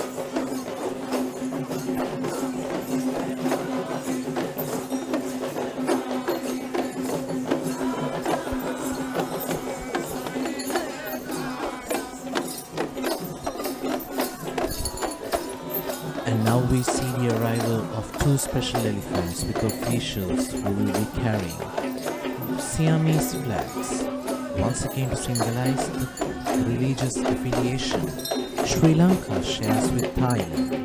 And these two elephants, who are quite friends with each other, Punchi Banda belonging to Mr. Kitsiri Mewan Vilagedara Koraliya and Raja belonging to Mrs. Sita Senanayaka Mother of Hettimuda, have been parading next to each other in the Kandy Esala Perahera.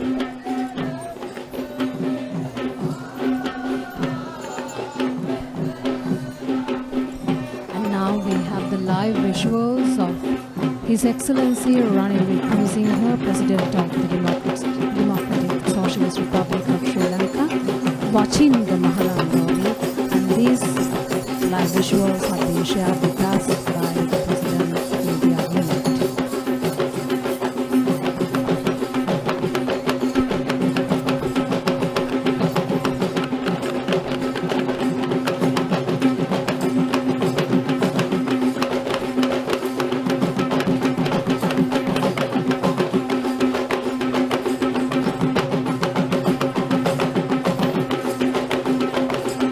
This is the second group of Nayandi dancers in the Dalada Perahera tour. As mentioned before, the costume of the Nayandi dancers is composite of long draperies, silver ornaments, namely the ulludaya, the long cloth, Nisan Sangala, the two puffy frills on either side, Devalla, the two long pleats, and the dancers spread these two long cloth frills like fans in certain movements.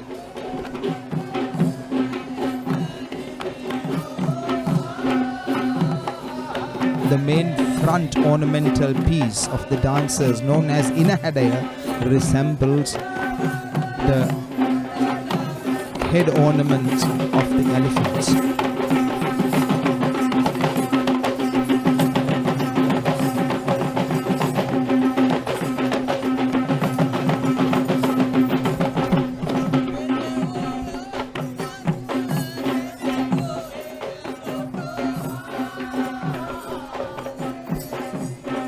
The silver bangles and the epaulets enhance the extended movements of the arms of the Nayandi dancers.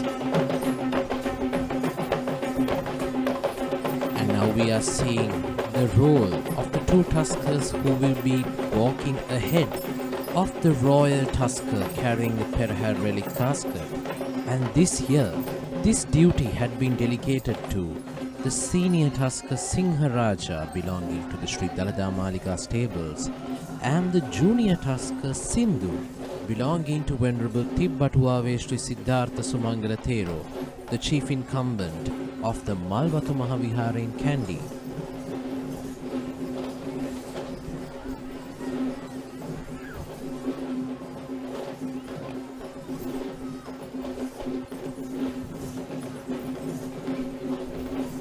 And now we have the West dancing troupe led by Ishanta Ihalavela and Lasantha Bansekara.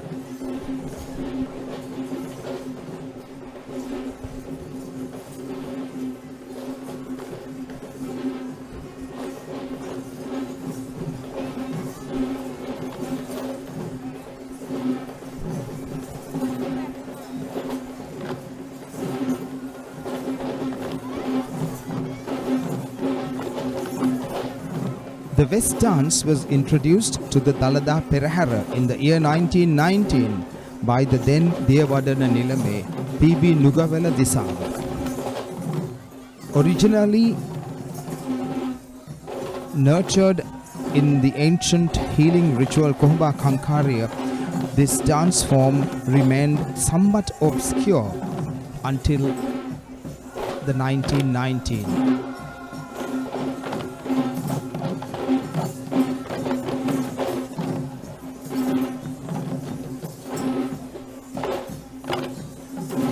The dancers perform the serene Gajaga Vannama in very slow tempo. Gajaga Vannama describes the majestic gait of the celestial elephant Airavana.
highlight of the entire procession, the grand Randoli, the most awaited moment.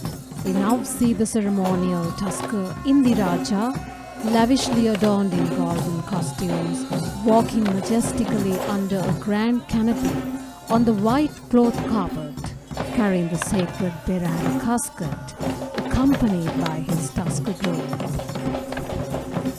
This evening, Indiraja will be accompanied by his stablemates Miyan Raja and Burum Raja, who have been performing the roles of Dalada elephants ever since their arrival to Sri Lanka in the year 2007.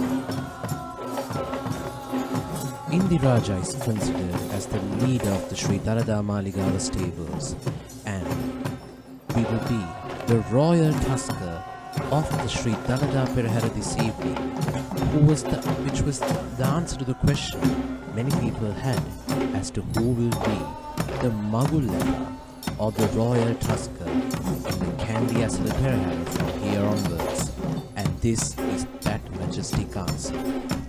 And now let us take a moment to pay homage to the holy Perahera casket.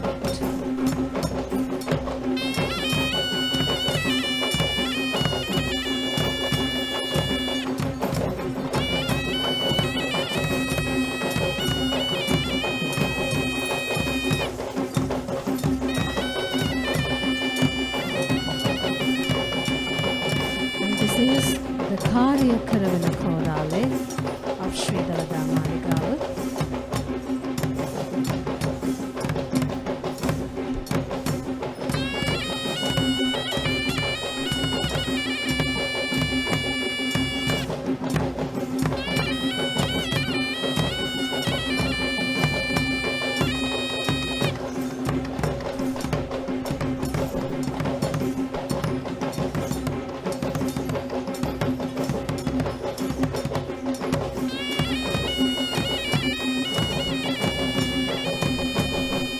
We now see the ensemble of Nagasinna, consisting of the Taborua or the Patahaberea and the Longhorn Nagasinna.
The great task of carrying the Perahera casket falls to a fortunate tusker, and what we saw just now was the tusker Indiraja with his Dalada elephants carrying the Perahera casket, and now we see the chamber of versifiers following the main tusker group. Kavikara Maduwa is one of the institutes maintained by the ancient royalty of the Kandian period. The Chamber of Versifiers, singing the virtues of the Buddha, and these performers are representing the Kala Korale tradition of the Kavikara Maduwa. The silver tambourines and the silver udakya or the hand drums were instruments that the kings bestowed on them as an honor, and these instruments are protectively kept in the Dalada Maligawa today. Next in line, we have the flower lantern groups. We have a group of young participants carrying flowers and lanterns, symbolizing the offerings offered to Lord Buddha and the sacred tooth relic daily.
Following the lamp bearers, we now see the large group, the large ensemble of West dancers heralding the Devadana Nilame. This grand classical dance of Sri Lanka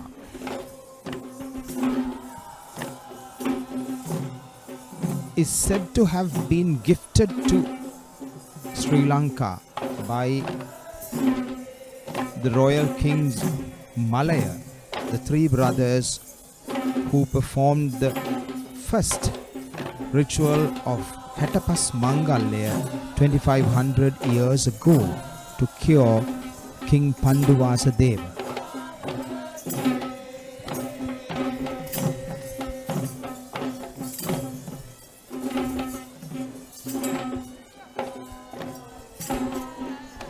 And this is the group led by Sanjeeva Verapitiya and Peter Surasena.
One of the typical steps with the fans on either side of the body,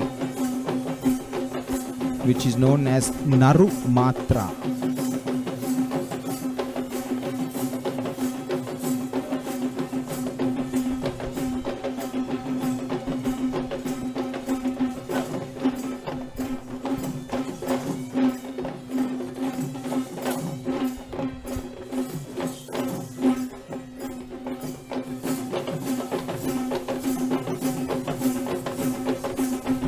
We can clearly see the long narus hanging on the backs of these fabulously dressed dancers.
And now we see the Diyavadana Nilame, the lay custodian of the sacred tooth relic, taking the streets at the grand Randoli Procession. The honor and respect provided by the Tun Singhale to the king for the land is given to the Diyavadana Nilame. Tonight, at the grand Randoli Procession, we have the Diyavadana Nilame of Sri Dalada Maligawa, Honorable Pradeep Nilanga Dalada.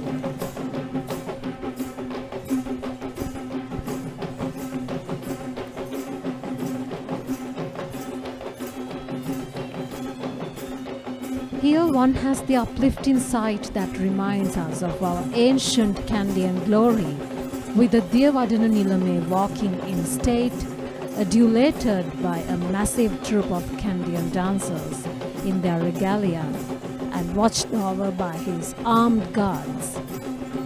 The final responsibility for the whole of this mighty procession rests upon the Honorable Diyavadana Nilame.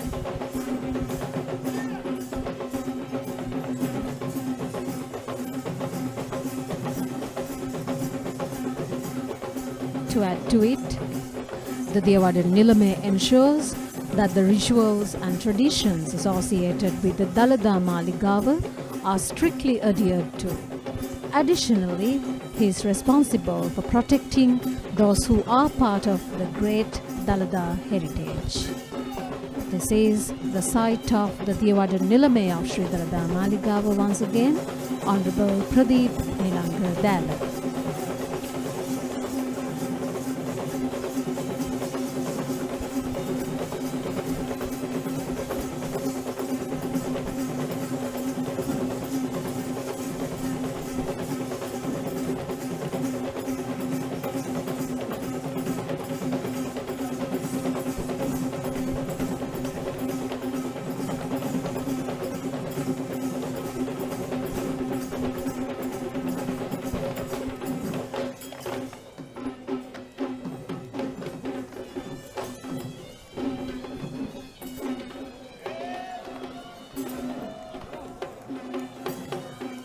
When the sacred Perahera casket is taken in the procession, the Diyavadana Nilame walks right behind it with the noble expectation of protecting the crowd as well as the sacred casket. And the Vidanes of the 10 villagers under the Senkadagala king accompany the Diyavadana Nilame as they collectively pay their respect and homage to the sacred Dalada tooth relic.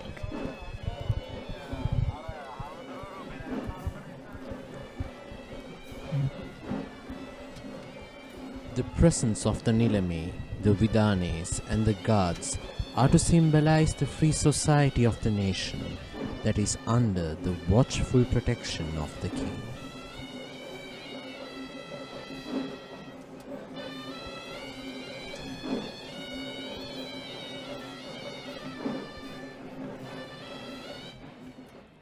And now we are about to witness the commencement of the Natha Devala procession. And this is the devout moment in which the godly ornaments of God Natha are being carried out of the shrine by the chief trustee towards the ceremonial elephant who will be carrying the godly ornaments of God Natha this evening.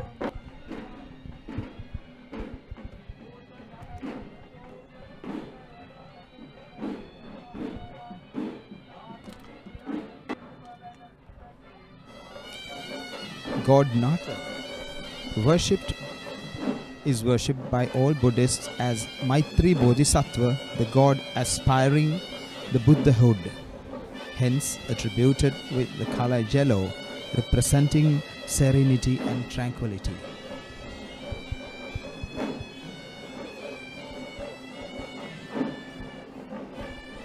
Leading the procession of God Natha this evening, we are seeing the Buddhist flag bearers who are represented this evening by the Civil Defence Headquarters in Pallekele.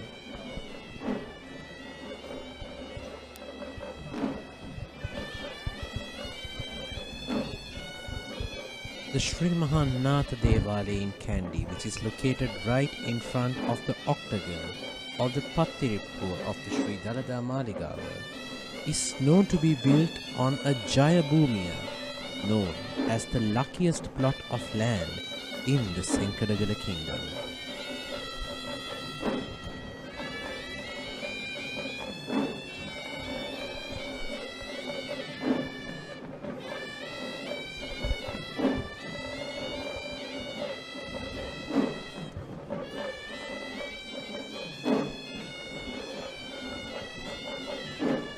The first of the four Devala Peraheras is that of the Natha Devale.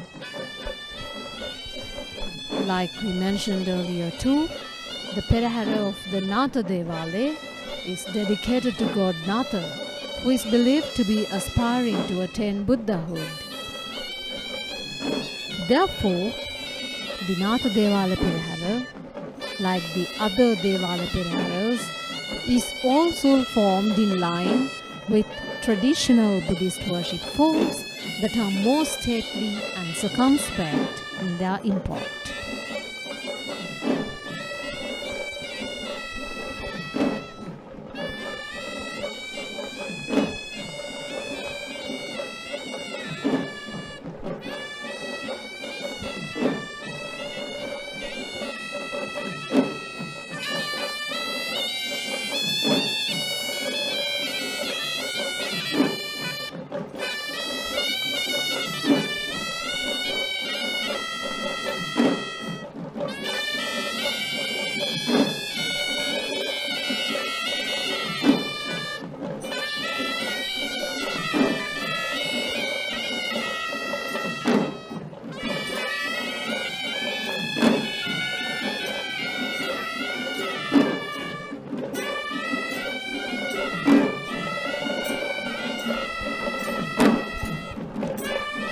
We now see the horn players leading the Natha Devala ensemble of drummers.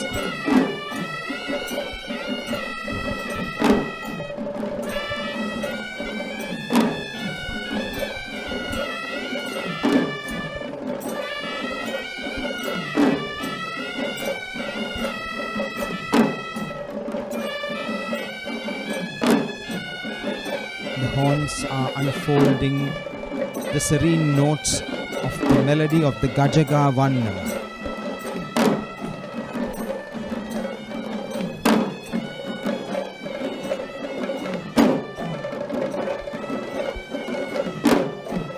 We now see the main panikyas or the lead drummers with the tassels attached to their instruments.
Drummers playing the Valinada Padaya, or the rhythm that changes the previous rhythm pattern to the new one.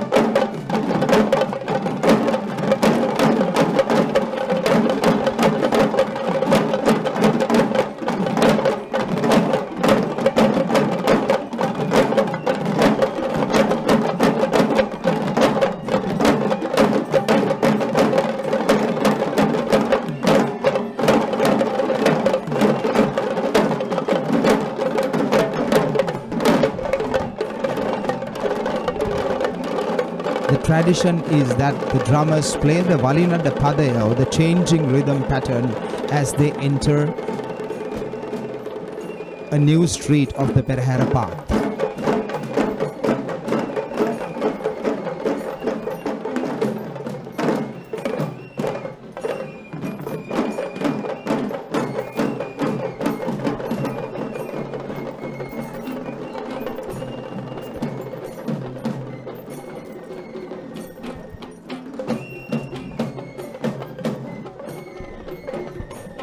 And now we see a difference in the Sri Mahanatha Devada procession when compared to the previous years, where we are seeing a Peramune Radha leading the first elephant of the Sri Mahanatha Devada. And this elephant to lead the procession will be Rohana, the elephant belonging to Mr. Varuna Kannandara of Horana, who is walking in his smart majesty, biting his trunk, reminding us of the times of the kings, where the elephants who were trained for military were trained in a way to bite their trunk, due to the reason that an elephant harming his trunk could be the result of the end of life. Wherefore, it is a tradition of all upcountry elephants to bite their trunk whenever they walk on a majesty.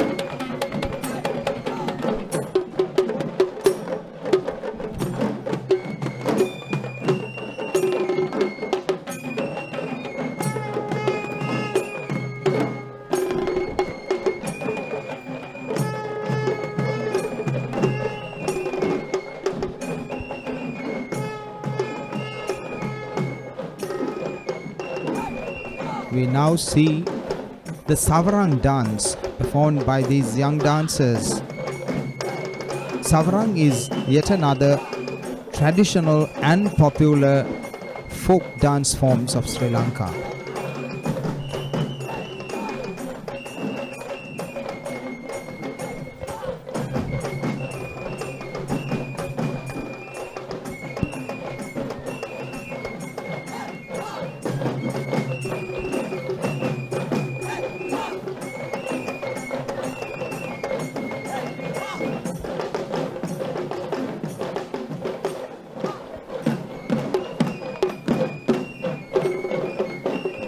And this group of Savaram dancers has been trained by Dilshan Shalika of the Arya Aesthetic Academy.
This dance too can be taken as a dance belonging to the category of Rupa Natum.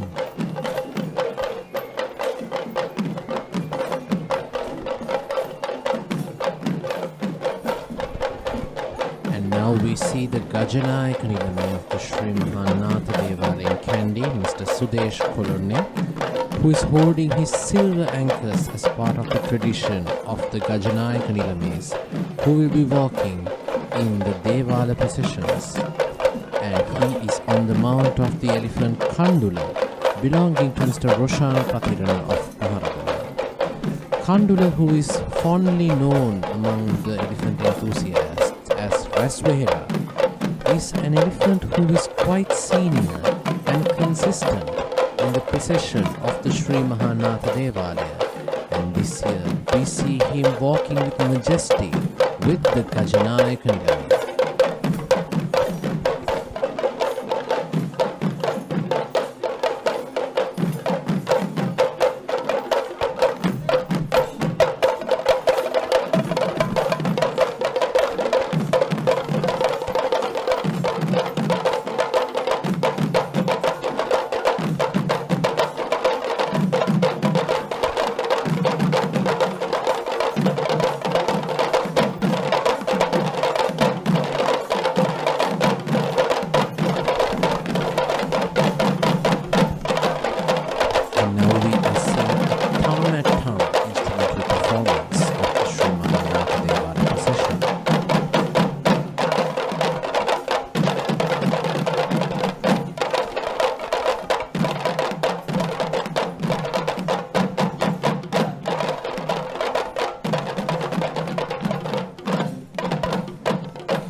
There are traditional verses that illustrate the mythical background of the drums of Sri Lanka.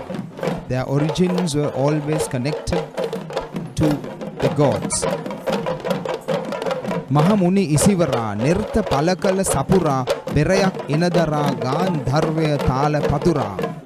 This stanza means that all the traditional lineages of dancers, drummers and musicians are descending from the Gandharvas, the celestial performers.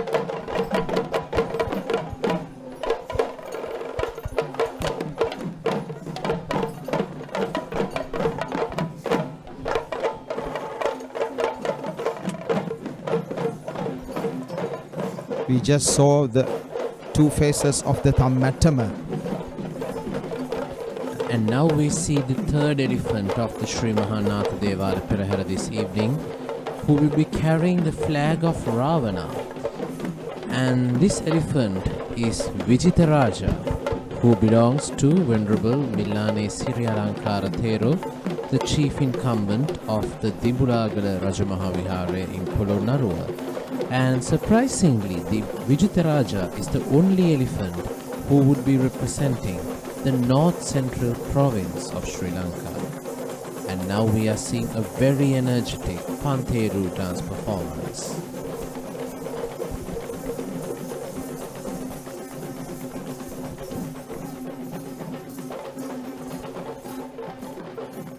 This troupe has been trained by Asanka Karunaratna of the Lakshmi Aesthetic Academy in Gedioya.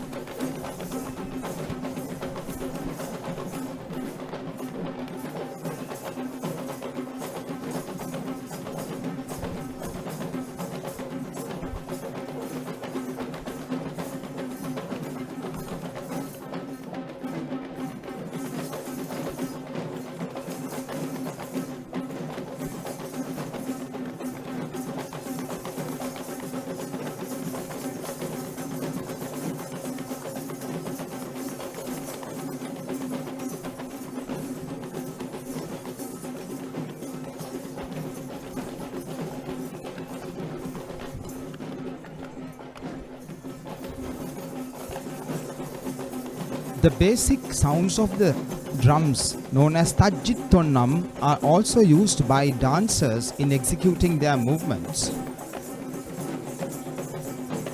Tatyanadi Nubakaram, Jityanadi Mahipati, Tongyanadi Padamule, Nangyanadi Nakagraha. Tat, held in the air.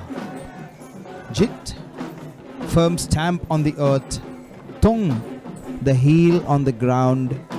Nang, the toe touching the floor. These are the four principles used in traditional dancing upon the rhythms or sounds of the Tajjitonnam notes. With that interesting fact being said, we are seeing the walk of the elephant Bandara, who belongs to Mr. Kamal Irugal Bandara of Kottawa.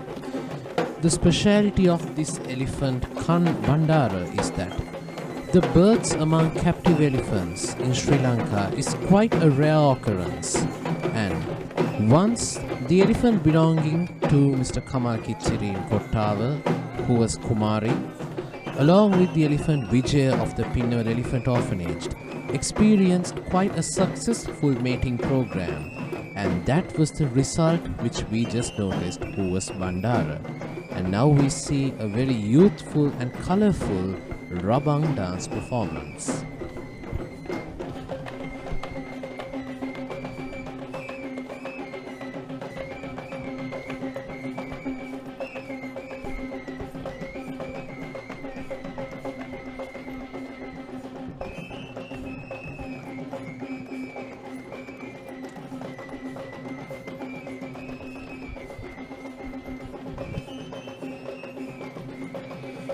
Here is a proper Raban dance that is completely different from the previously witnessed Raban Krida or the Raban sport.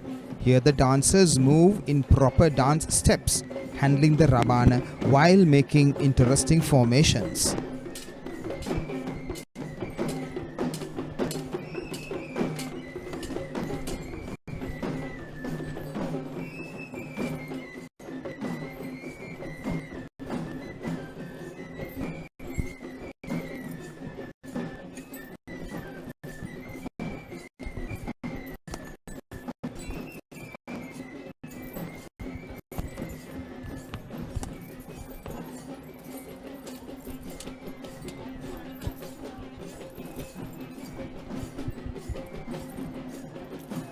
And this team of Raban dancers are being represented by Mr. Anjana Gamage of the Sankaranga Aesthetic Academy of Kandy.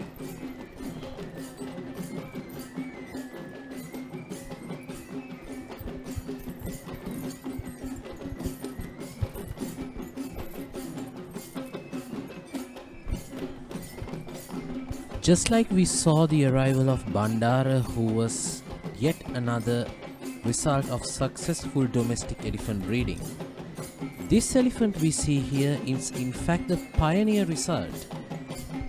The elephant Pooja, belonging to Mrs. Kamini Samarasinghe of Randeniya in Kegol. It was in the year 1984 when the elephant Lakshmi, belonging to Mrs. Kamini Samarasinghe, gave birth to this beautiful little girl Pooja with her mating program with the elephant Kandula, belonging to the Kempitiya family in Kegol.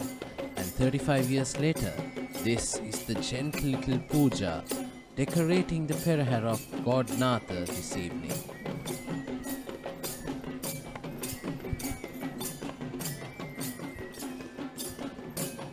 We now see yet another folk dance with the dancers bearing hand cymbals in the category of Rupa Natum, or dances that create visuals in the air.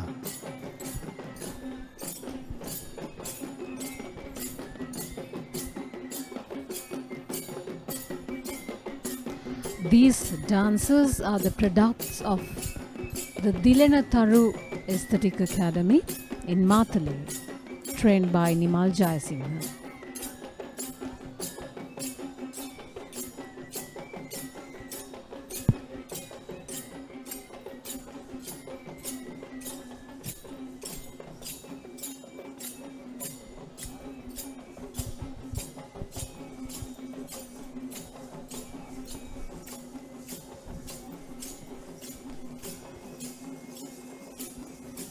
The hand cymbals, or the talampata, is usually used to keep the main beats of any kind of rhythmic performance, yet here it is used as a prop for the dance.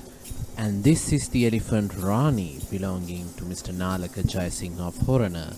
Rani was in fact the Dala elephant of the Sri Mahanatha Devada Perahera for the past 4 years, and it's this year where she has passed her role to her subordinate sister Parami as she walks in her gentle gesture.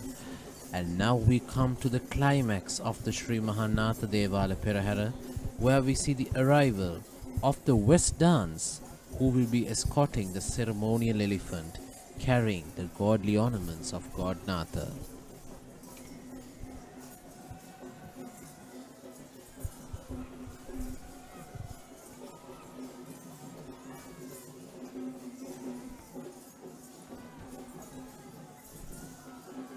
We see the West dancers making their way through the Perahera with simple movements in a serene mood.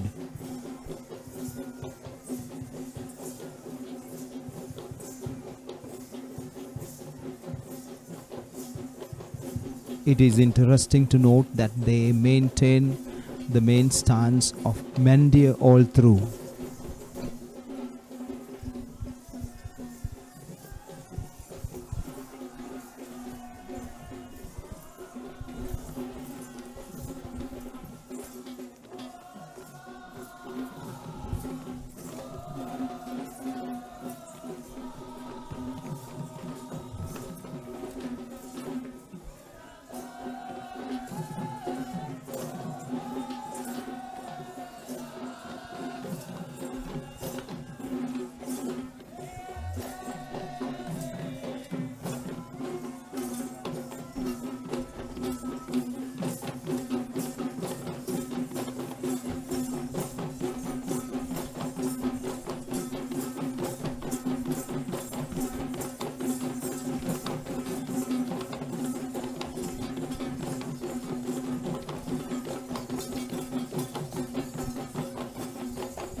There were 5 main institutes attached to the royal palace in the Kandyan period.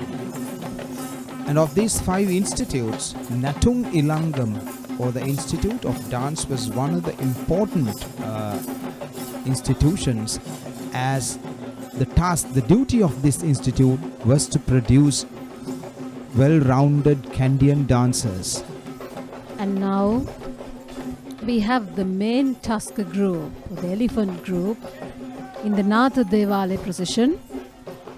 The ceremonial Tusker, who is carrying the godly ornaments of God Natha today, is the elephant Bibila, who belongs to Mr. Udara Galapati in Giriulla, and he is flanked by the 2 she-tuskers, Kumari and Parami. Kumari belonging to Mr. Kamal Irugal Bandara of Kottawa and Parami belonging to Mr. Samantha Vijayaman of Madagoda will be accompanying Bibila this evening.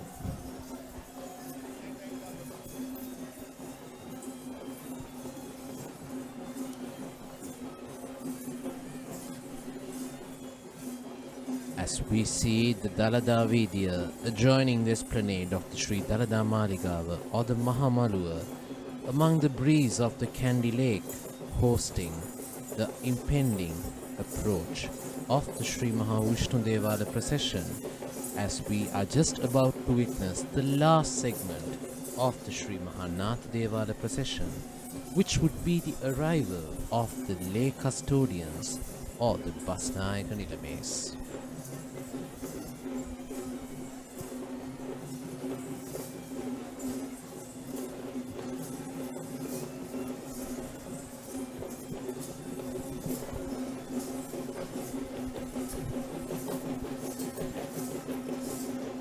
The second troupe of West dancers in this particular segment is welcoming the Basnayaka Nilame along with his other Basnayaka Nilames of the Pitisara Devales or rural shrines.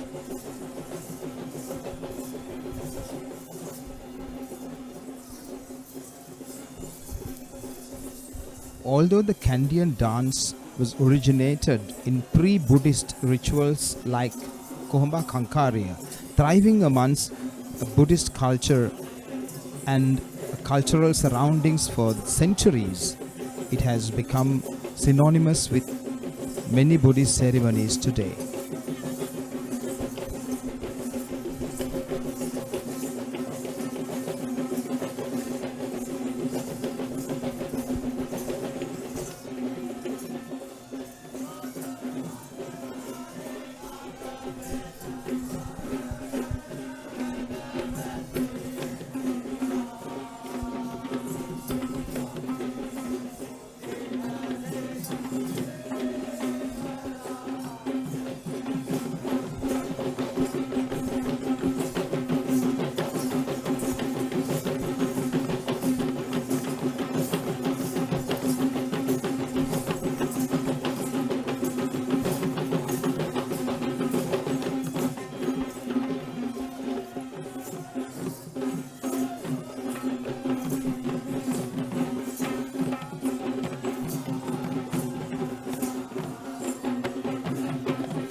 The movements with the spread fans of the Kandian dance was popularized by Guru Nittawala Gunaya of the Kandian tradition in the 1950s when he performed the Samanala Vannama or the dance of the butterfly.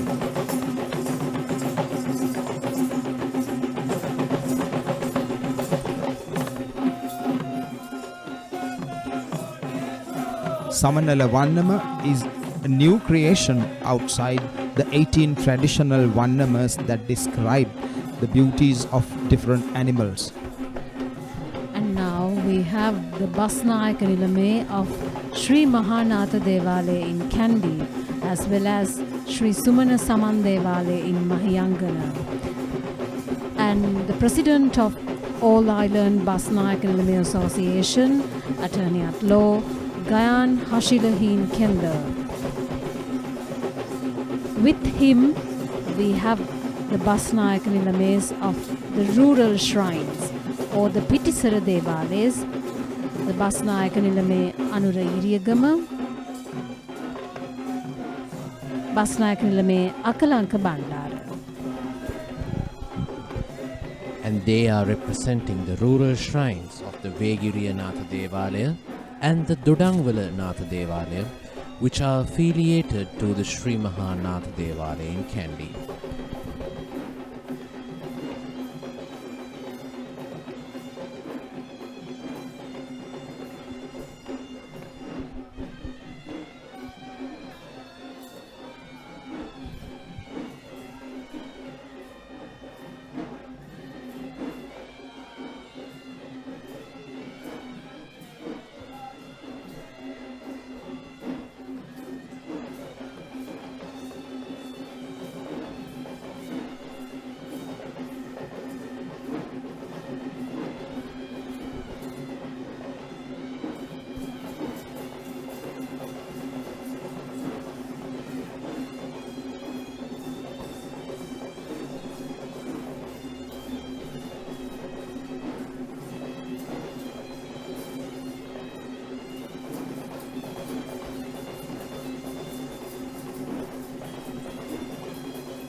We can see how the Basnayaka Nilame of Sri Mahanatha Devale in Kandy walks in stately glamour, accompanied by the two Basnayaka Nilames of the rural shrines.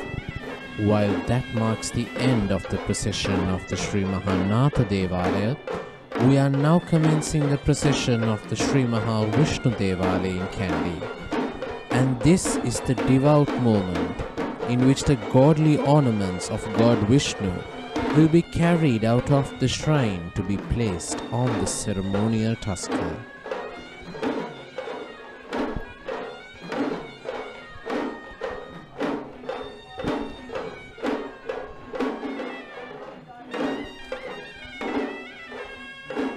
Buddhism has accommodated many gods and deities from other faiths. Vishnu is considered as a Buddhist god here. He is also known as Upulvan, the god of the blue lotus. It is the belief of the Buddhists that he is the custodian of Sri Lanka.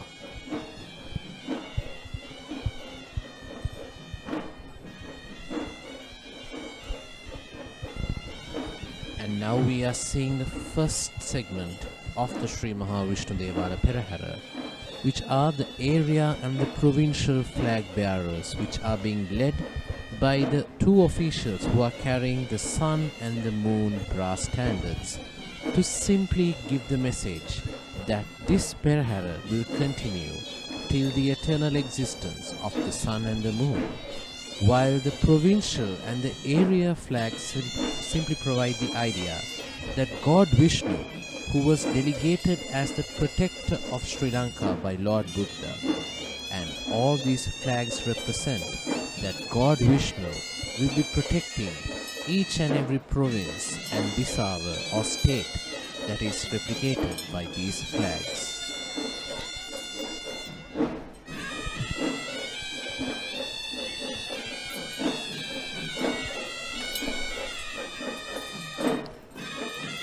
one can say that the participants who take part in this Perahera are mostly clad in blue, since it is the color associated with God Vishnu.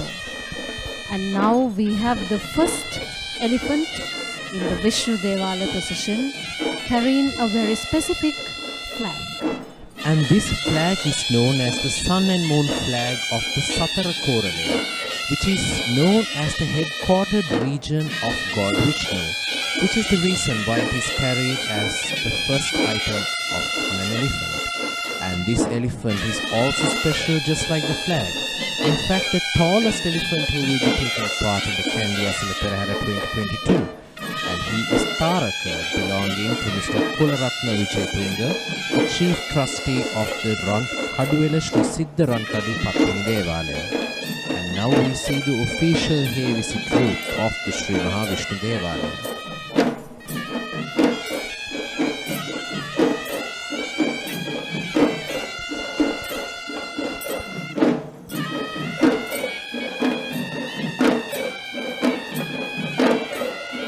The shrieky notes of the Horanava horn is letting out the serene melody of the Gajaga Vandama.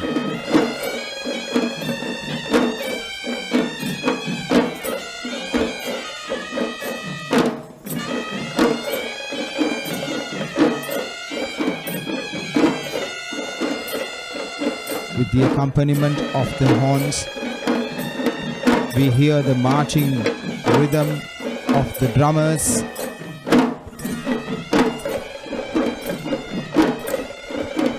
A fairly complex pattern.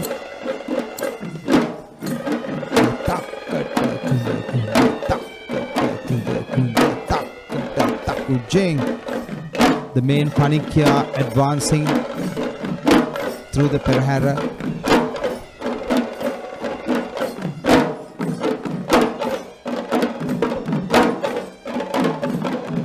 First line of main drummers with their attributed tassels that were conferred upon them by the kings.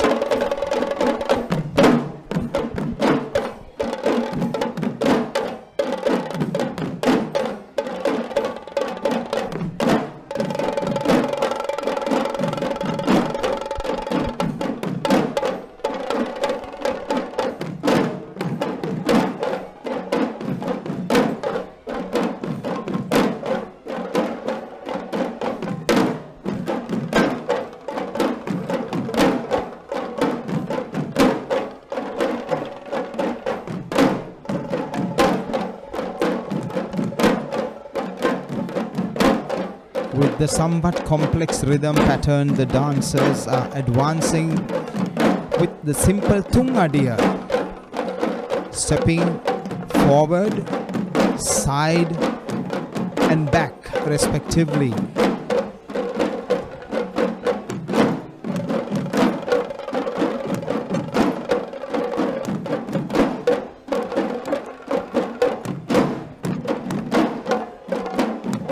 And their slow and controlled rhythm pattern and the movements govern the speed of the entire Perahera from henceforth.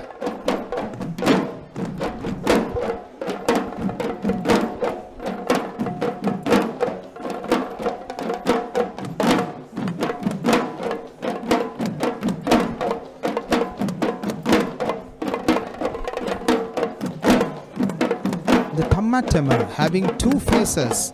The bigger face is called Mandama, while the smaller side is known as Andapaluva.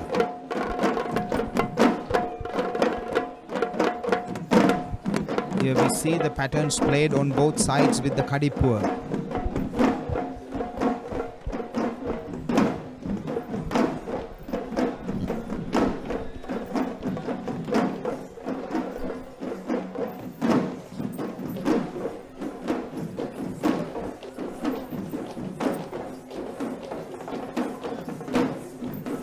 The preceding troop of Hevisi simply marks the arrival of the Gajanayaka Nilame, the official in charge of the troop of elephants of the Sri Mahavishnu Devalaya, Mr. Rohan Unanbur, who will be carrying his silver anchors dressed in his traditional white attire on the mount of the giant elephant Suranimala, belonging to the Alutnuwara Dadimunda Devalaya, which is connected to the Sri Mahavishnu Devalaya in Kandy. Suranimala is an elephant who was gifted to the Alutnuwara Devalaya in the year 2017 and has been a consistent participant of the Sri Mahavishnu Devalaya ever since that year. And now we are seeing a very special dance performance using a prop that is quite connected to God Vishnu. And this is the Pantheru dance act, which is being introduced into the Perahera today by Mr. K.G. Dharmasiri.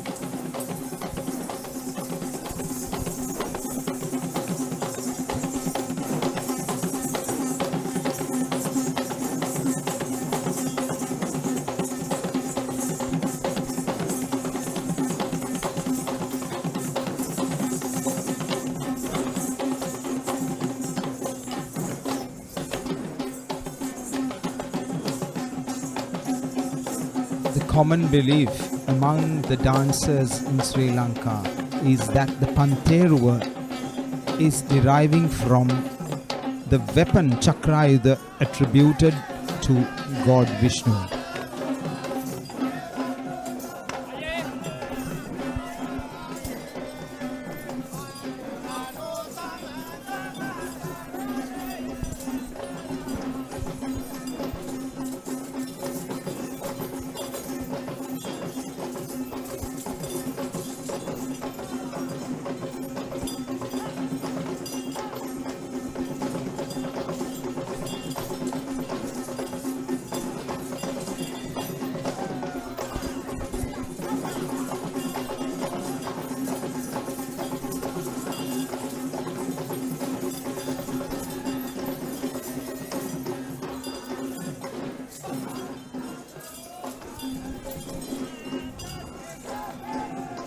Following this troupe of Pantheru dancers singing their hymns of pledge, we see the arrival of another special flag which is known as the Patakodiya, which is used in the daily offerings and Thevava of the Sri Mahavishnu Devalaya.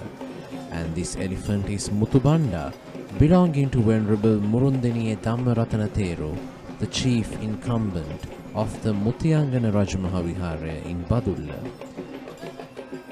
Muthu is in fact a replacement of the legendary elephant Kandula, who also belonged to the Muthiyangana Rajamahavihara, a consistent and one of the most senior participants of the Sri Mahavishnu Devalaya procession, till his passing away last year in the year 2021, and his demise is being replaced by his junior Muthubanda. And now we see a Udakki dance performance in the procession of the Sri Mahavishnu Devalaya, which is presented today by Mr. Suraj Madhushan Perahera of the Divyanjali Aesthetic Academy.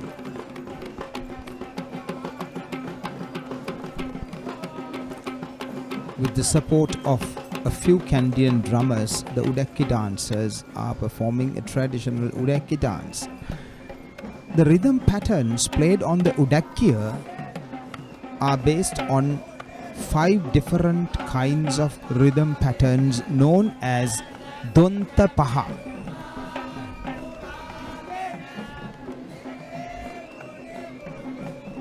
The sound dong or the syllable dong is played prominently in these rhythms, hence the name Donta Paha, as they are 5 in numbers.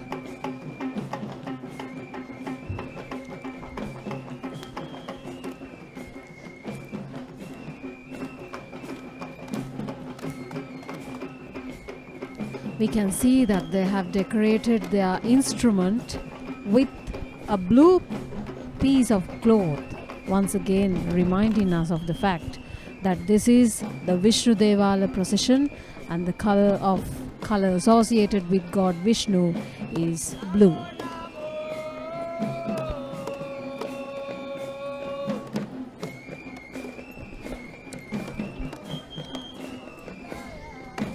playing of the udakya is done mainly with the fingers of the right hand while the left hand holds the udakya.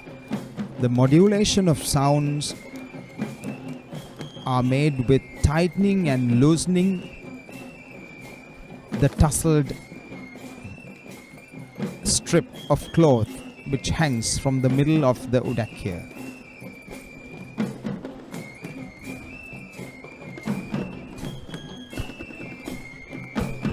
Following this Udaki dance performance, we are seeing the arrival of the most lovable elephant Surani, belonging to Mr. W.P. Deepthi Kumara of Biyagama. An interesting story about Surani is that she is such a lovable character who has a very playful time with her family members, meaning her owners, at her residential home. For Surani, playing a great deal of hide and seek during the daytime would always be a part of her daily lifestyle. And in these 5 days of the Kandy Esala Perahera, we were fortunate to see the beautiful nature of Surani.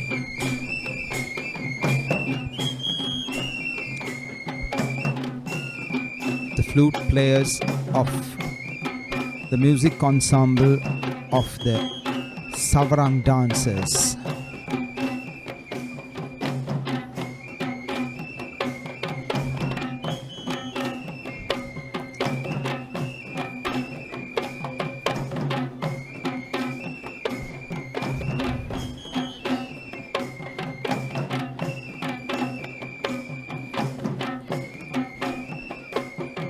The use of musical instruments such as the flute,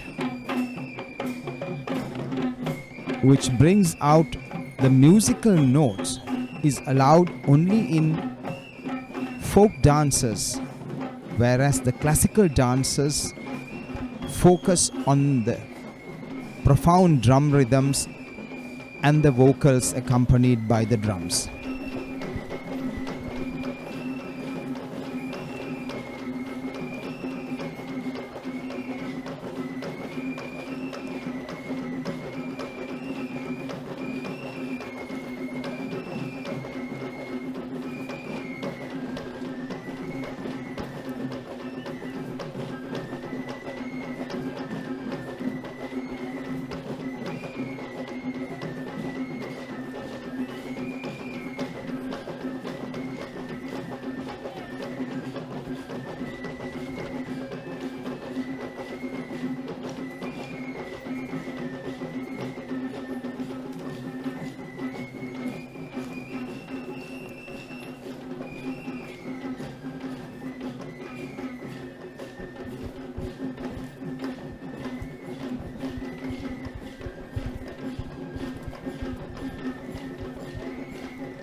The energetic movements of the dancers with upheld arm movements, focusing on the savaran or the tussle sticks, are making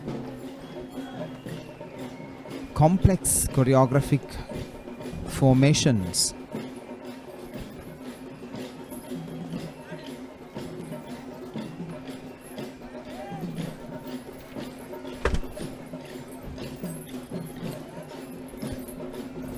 And this team of Savarang dancers are represented by Mr. Ruwan Talgahagoda of the Nityatal Gurukula Kala Asapura. And following that, we see two of the most youthful elephants of the Sri Mahavishnu Devala Perahera, Rohana Raja belonging to Mr. L.K. Vanyarachi of Kotne and Vastu belonging to Mr. Pradeep Mielapalava of Marmalanda.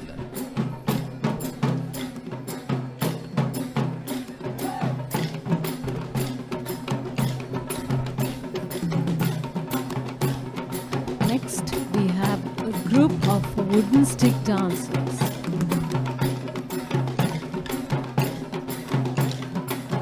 This simple folk dance, Likeli, is found in many parts of the island. And this is essentially the Udarata or the upcountry variety of the Likeli dance.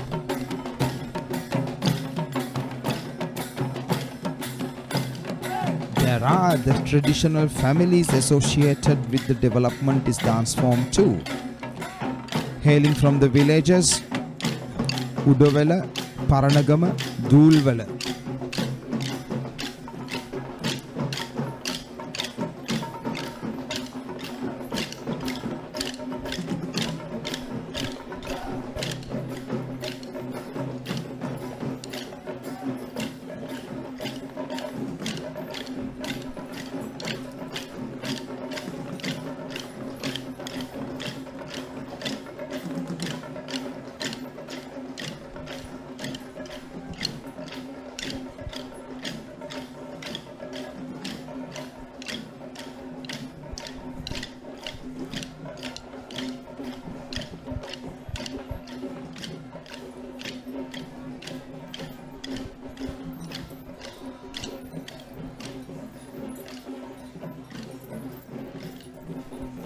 And these two elephants are one of the most senior participants of the Sri Maha Vishnu Devala Perahera. On one side we have the elephant Muthu belonging to Mr. Indika Mudunkoth of Manikinna, Kandy, and on the other side we have the elephant Banda belonging to Mr. Sisira Samarakon of Damunupola in Polkahavilla. Both Muthu, who is known as Mudunkoth Atinna, and Banda, known as the Damunupola Alia, is two of the most prominent participants of the Sri Maha Vishnu Devala Perahera.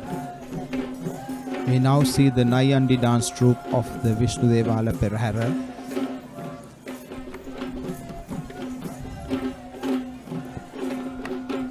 As mentioned previously, the Nayandi costume is, on the one hand, the costume attributed to amateur dancers before they have their traditional donning ceremony of the vest.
I think this is the elephant trio that we see right before the main elephant group in the Vishnu Devala procession.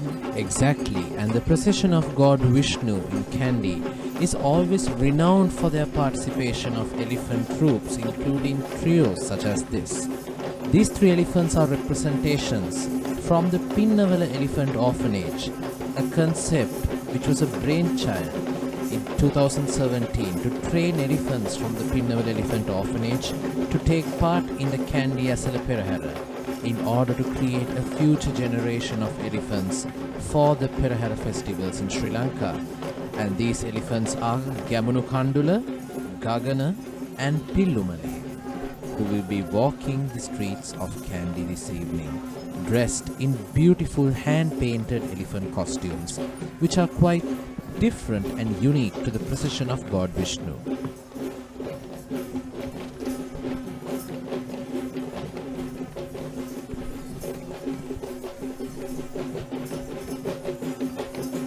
We now see the West Troop.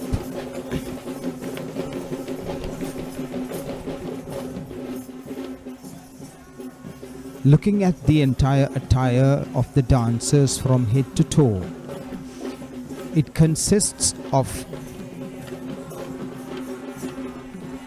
nearly 17 parts as of today, but in the past it is said that there were 32 parts in this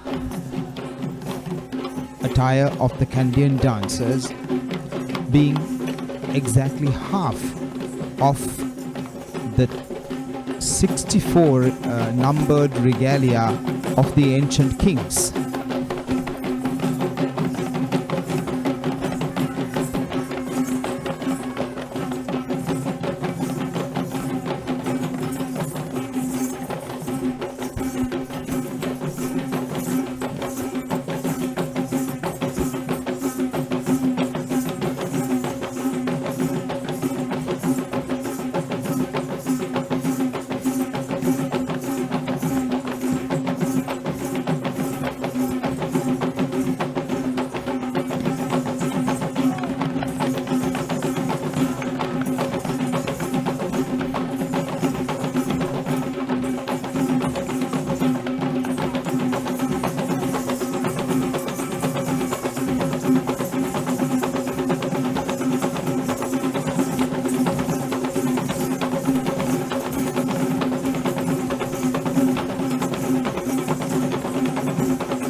It is customary that the drummers play these rhythms in two parts, one group playing the main rhythm and the other group improvising.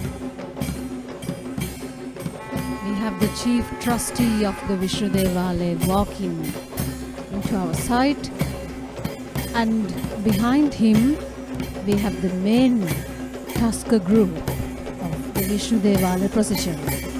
The ceremonial Tusker, who carries the godly ornaments of God Vishnu, is Rama, who is also known as Ekadantya, who belongs to late Mr. Tudor Gunasekara, and Rama is accompanied by the two she-tuskers, the she-tusker Alapata and the she-tusker Sita from Maligawa. The elephant Vasana belonging to Mrs. Krishanti Alapatha of Ratnapura, and the elephant Sita belonging to Mrs. Nilanti Veerasingh of Maligawa will be accompanying Rama on his ceremonial role this evening.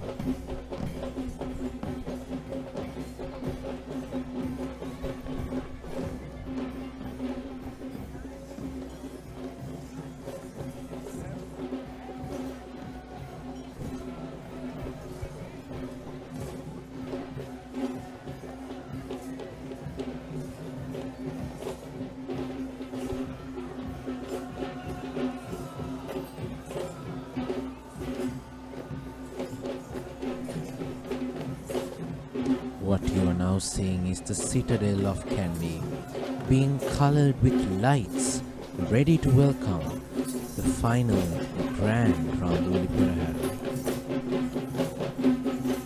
One can witness how authentic the Kandy Esala Perahera is to the upcountry traditions of Sri Lanka, which is once again proven by this West dance which we are seeing in front of us, who will be escorting the Basnayaka Nilames of the Sri Maha Vishnu Devalaya. And this team will be trained and led by Mr. Sarat Ekanayaka of the Sarasavi Aesthetic Academy. There is always a very usual pattern that the dancers follow in performing. That is the Gaman Matraya followed by the Alankara Matra, or variations of steps, and a Kastiram, or an ending phrase to conclude a set of dances.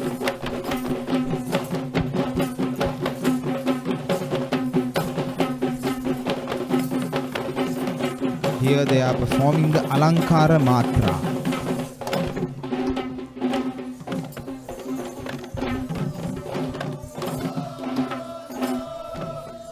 Back to the Gaman Matraya.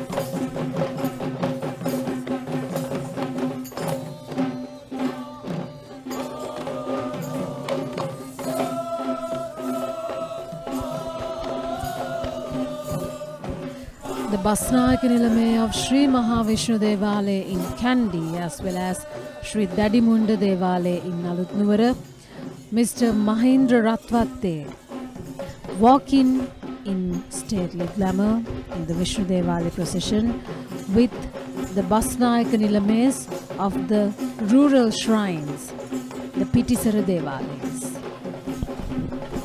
Accompanying Mahindra Ratwatte, we have the Basnayaka Nilame, S.K. Ratnayaka of the Morape Kataragama Devalaya, the Basnayaka Nilame Jayampati Hinkenda of the Alavatugoda Saman Devalaya, the Basnayaka Nilame Bradley Amunugama of the Gadaladiniya Vishnu Devalaya, the Basnayaka Nilame Priyanta Amunugama of the Lanka Tilaka Vishnu Devalaya, the Basnayaka Nilame Sivali Nugegoda of the Wallahagoda Kataragama Devalaya, the Basnayaka Nilame Ruan Atipola of the Ganegoda Kataragama Devalaya, the Basnayaka Nilame Daminda Uduravana of the Pasgama Natha Devalaya, and the Basnayaka Nilame Abitha Ratnayaka of the Hanguranketa Vishnu Devalaya.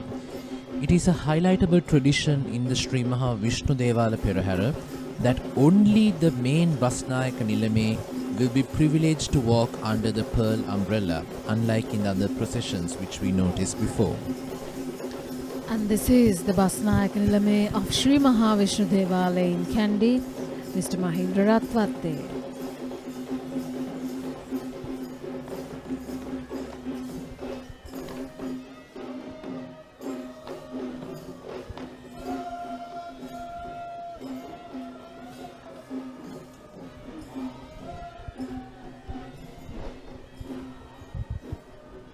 While that marks the end of the procession of the Mahadevalaya, we are now moving into a different cultural celebration right here in the same procession, the commencement of the Kataragama Esala Perahera. The third Esala Perahera is that of the Kataragama Devale. The Kataragama Devale in Kandy had been built in the 14th century, and it became more popular in the 16th century. It was dedicated to god Skanda Kumara, alias god Kataragama, and it is believed that god Kataragama has 6 faces and 12 hands.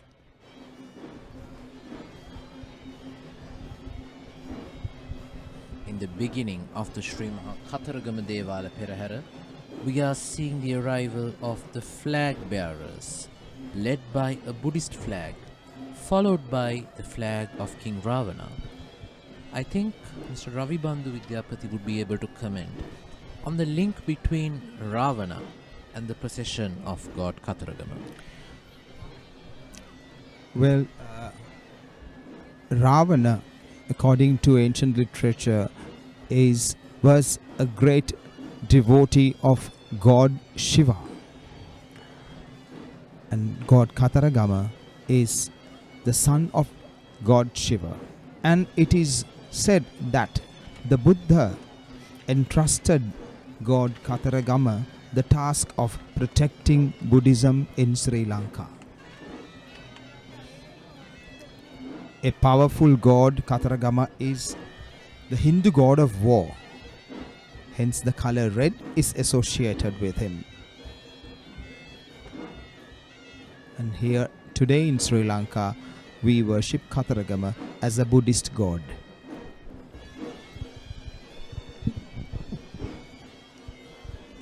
Precisely. And this is the flag of King Ravana, as we mentioned in the expert advice that we just spoke about in just a few minutes ago. And we are seeing the arrival of Buddhist flags as well. And despite knowing the fact that God Kataragama, also known as God Skanda, is of Hindu origin, it can be assumed that the use of Buddhist flags in the beginning of the Perahera is to provide the idea that he is the designated god who is the protector of Buddhism in Sri Lanka.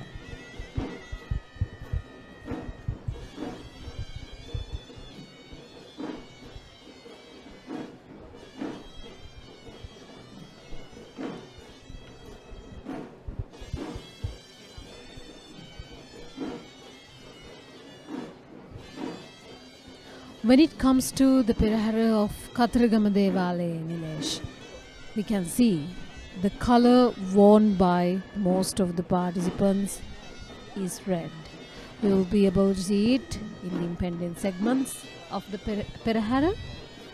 And the red color is the color associated with the warlike god Kataragama. And it is believed that god Kataragama ascends on the back of a peacock. Indeed. In fact, the premises of the Sri Maha Kataragama Devala in Kandy is the only Devala shrine that is located outside of the Sri Dalada Maligawa premises. And it is known that the Ruhunu Maha Kataragama Devala, located deep down south in the district of Monaragala in Sri Lanka, is considered as the headquartered place of worship for god Kataragama. But nevertheless, the Sri Maha Kataragama Devala in Kandy too is one of the most prominent places of worship for god Kataragama, which is why any visitor who walks down the Kandy town or down the Kutugodalla Vidya will never fail a visit to Kataragama Devala and obtain blessings from God's Skanda.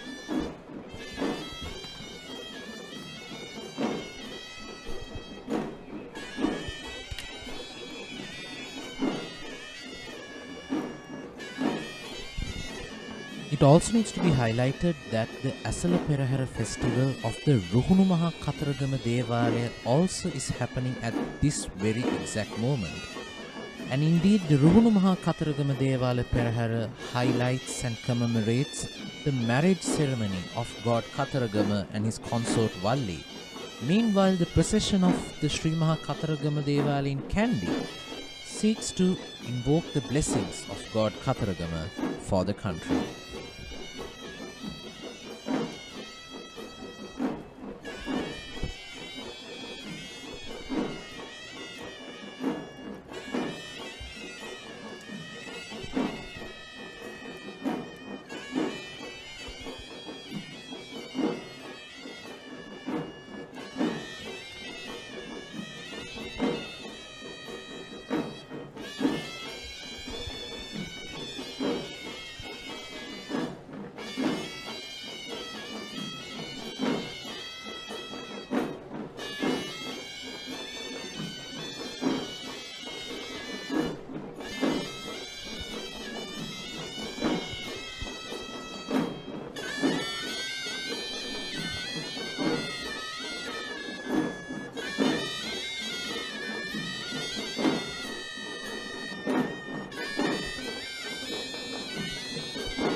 The mythical story connected with the birth of god Kataragama says that he was born as 6 different babes and when in a pond. And when goddess Parvati saw these beautiful babes, 6 babes in the pond, she grabbed them all in one bunch. And the 6 became one, yet having 6 faces and 12 arms. Hence the attribution of 6 faces and 12 arms to god Kataragama. Indeed, it is so interesting to see how every single element of the Kandy Esala Perahera, which we see right in front of us, has its own unique background story connected. And right now we are seeing the official Hevisi group of the Sri Maha Kataragama Devaya, which is being led by PVJ James Gurunanse. We see the Kombu bearer in front, followed by the Horana, the horn players and the Talam players.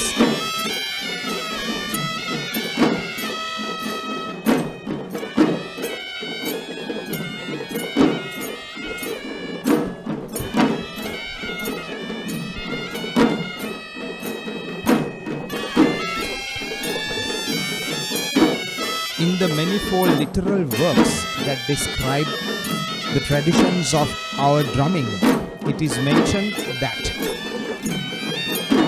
there is a compilation of 216 main rhythms that give birth to myriad of other rhythm patterns that are used in dance and music of Sri Lanka.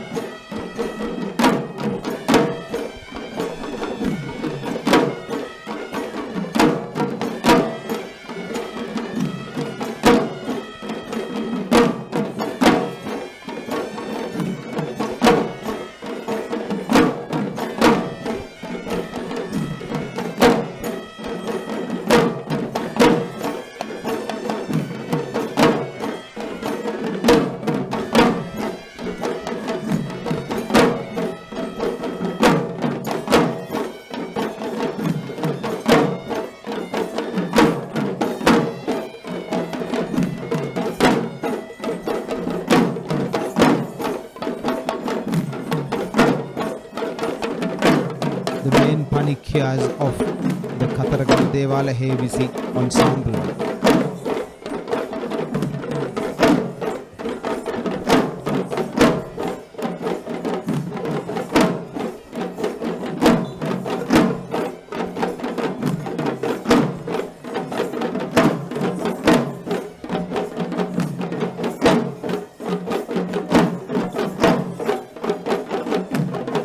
It is interesting to note the gradual increase of the speed of the rhythms played in the Perahera from the very serene, profound, slow tempo of the beginning of the Dalada Perahera.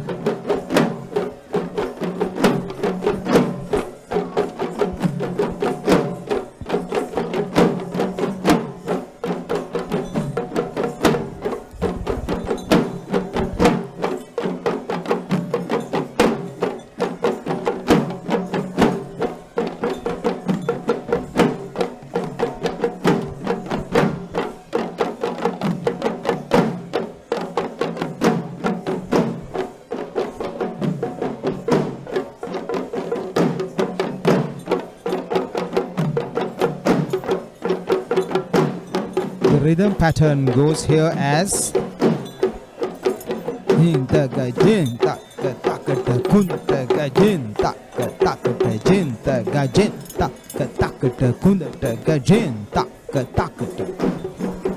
The traditional drumming of Sri Lanka is a highly codified form of drumming with intricate and difficult playing patterns, both with hands, sticks and hand and sticks.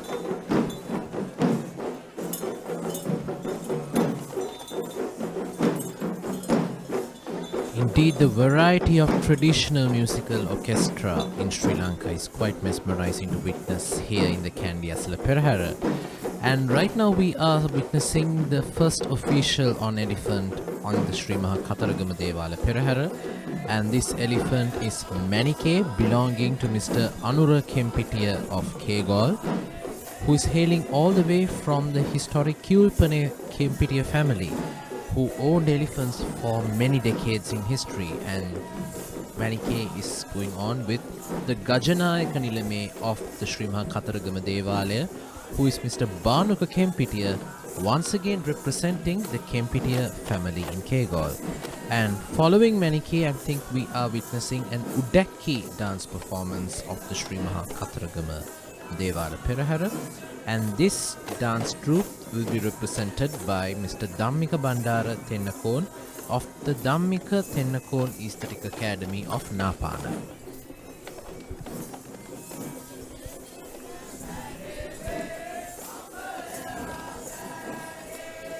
Not only the dance techniques, but even the making of the drums demands such great skill and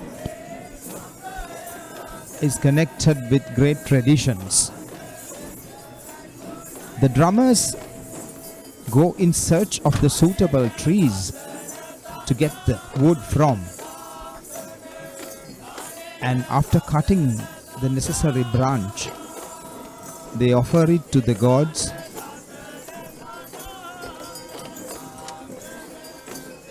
and it is customary that the fashioning of the Udakkiya begins at an auspicious time according to the horoscope of the player or the person who fashions it. With that interesting fact in note, we are seeing another elephant of the Sri Maha Kataragama Devala Perahera, and this elephant is Chula, belonging to Venerable Bengamue Dhammadinna Nayaka Thero, the chief incumbent of the Pelmadulla Rajamaha Viharaya in Ratnapura. And it can be noticed, just like Sachini mentioned in the beginning of the procession, that all of the elephants here are dressed in the color red, which is known to be the color of God Kataragama. And now, following Chula, we are seeing a very energetic and a very youthful dance known as the Thalam dance performance. And this particular dance act will be represented by Ms. Ajanta Kandegedara of the Sarasavi Aesthetic Academy.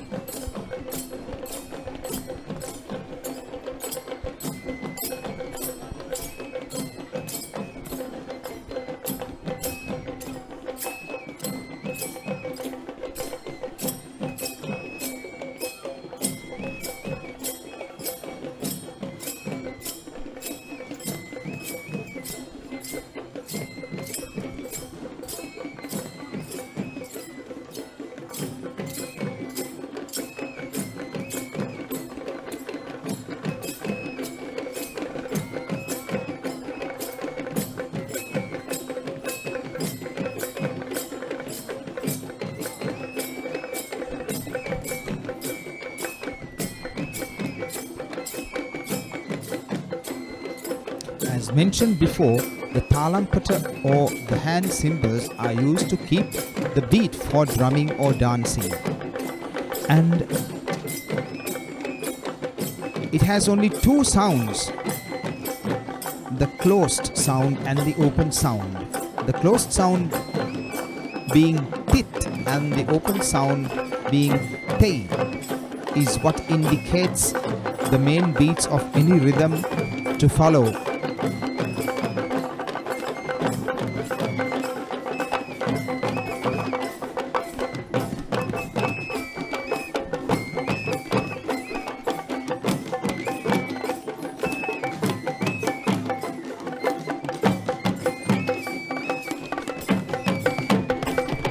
We can all be proud to see how the young performers take part in the Perahera, which simply gives us proof that this Perahera can be accommodated for many generations ahead.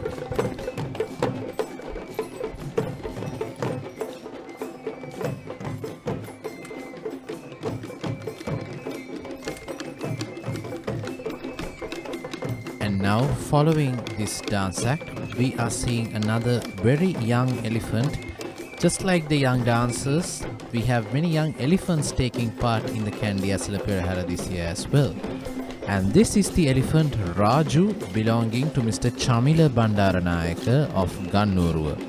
In fact, the Bandaranayaka family of Gannoruwa has been the owners of many prominent elephants in the island, including the world famous elephant of Gannoruwa, known as Gannoruwa Aliya, who was renowned to be the tallest living elephant in Southeast Asia many decades ago. And right now, Raju is the only representation of the Gannoruwa Bandaranayaka family.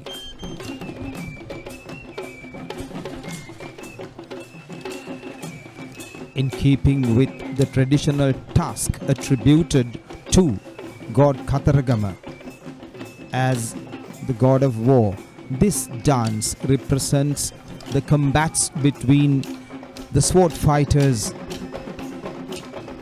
in the battles.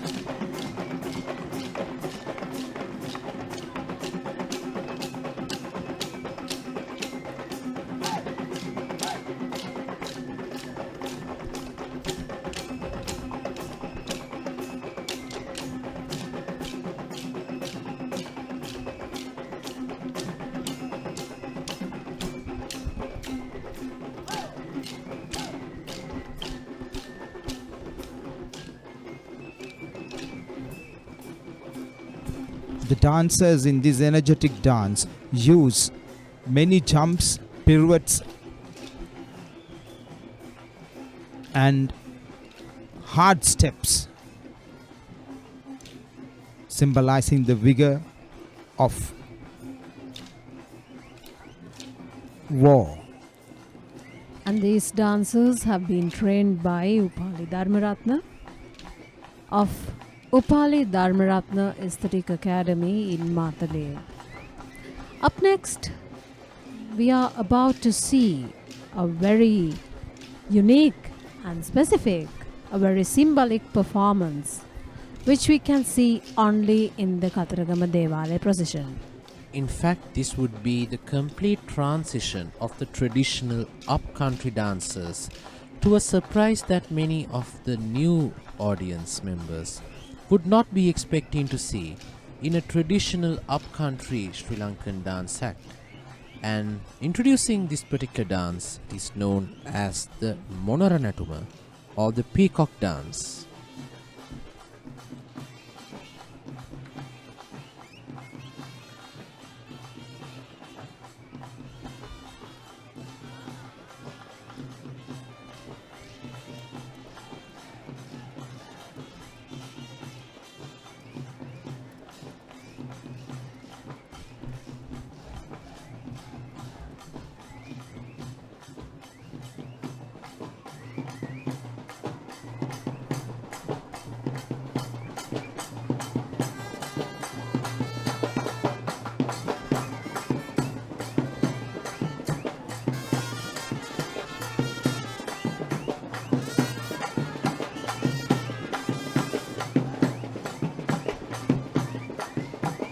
It is interesting to note that this dance form has its origin in South India. And the significance here is that the peacock is the vehicle attributed to god Katharagama.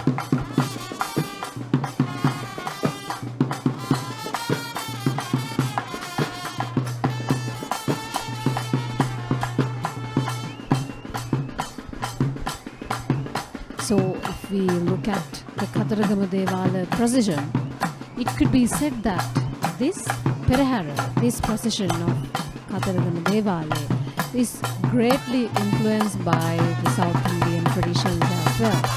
This is, I think, a very good example to prove that fact. That's only. Indeed, the procession of Sri Katharagama Devalaya adds values to the point that the Kandy Esala Perahera is a true celebration of various cultures that are unique to Sri Lanka, a country with so much of unity among the races and religions living. And adding a point to what Sachini mentioned, I think it's Ravibandhu Vidyapati will be able to comment. The similarity of this particular peacock dance and the Mailattam dance performance that we see in southern India.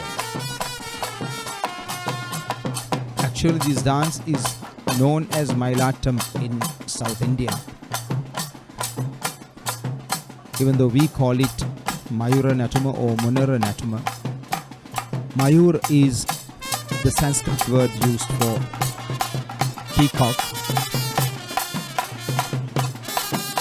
We can see the music ensemble of the peacock dancers consisting of the traditional tawil drum of South India in combination with the western side drum and the snare drum, together with the trumpet blowing.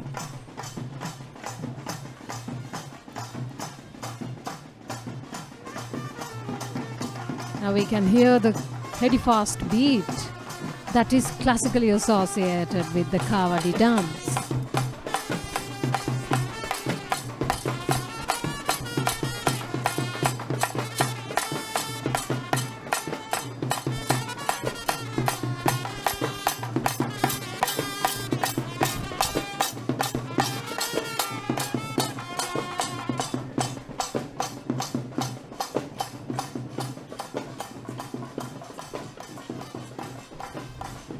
Instead of following a codified technique, these dancers pour their hearts out with utmost devotion and dedication.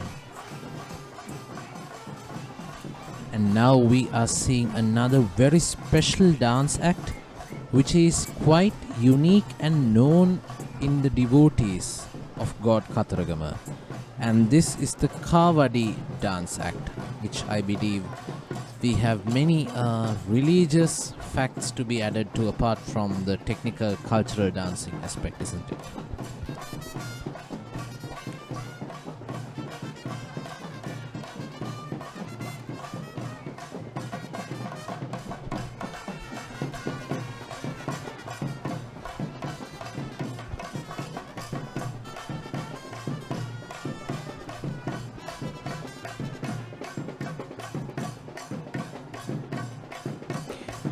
Well, as Nilesh just mentioned, there is a religious factor behind this dance form.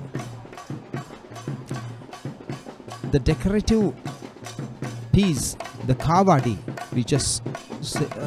we see now, the dancers customarily carry them on their shoulders, and the significance of this is that they carry the feet of God Kataragama as a burden in their life, and that is the puja or the offering they make.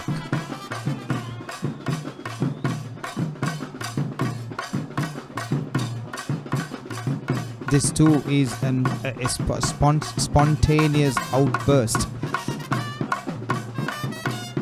of the inner rhythm of these dancers.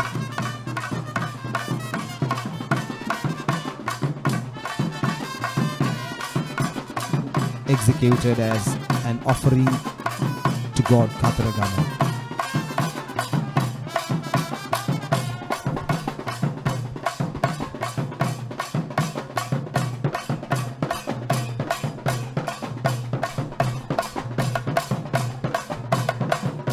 The word Kavadi itself has the meaning of burden in it.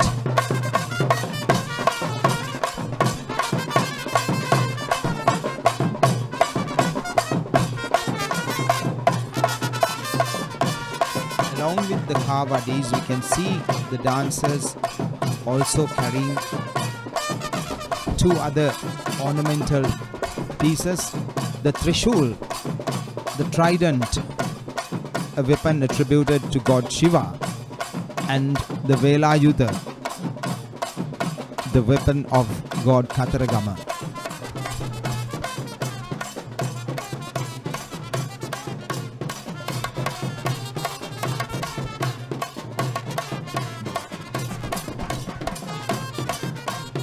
based on this particular dance act, I don't think it could be valid to use the word trained, since this particular dance act is not a dance form that needs to be trained or choreographed. Wherefore, this particular dance is led by the team of Mr. Indika Prasad Kularatna of Hantana.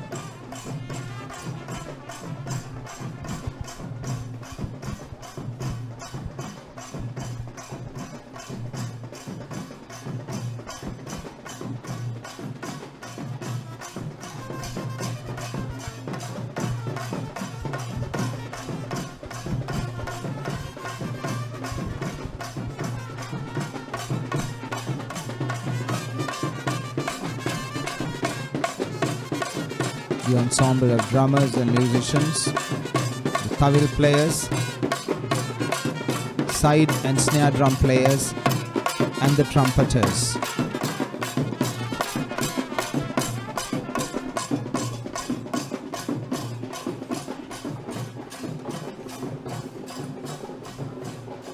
In the past, instead of the trumpet, the traditional Indian nadaswaram was played along with the tawil drum.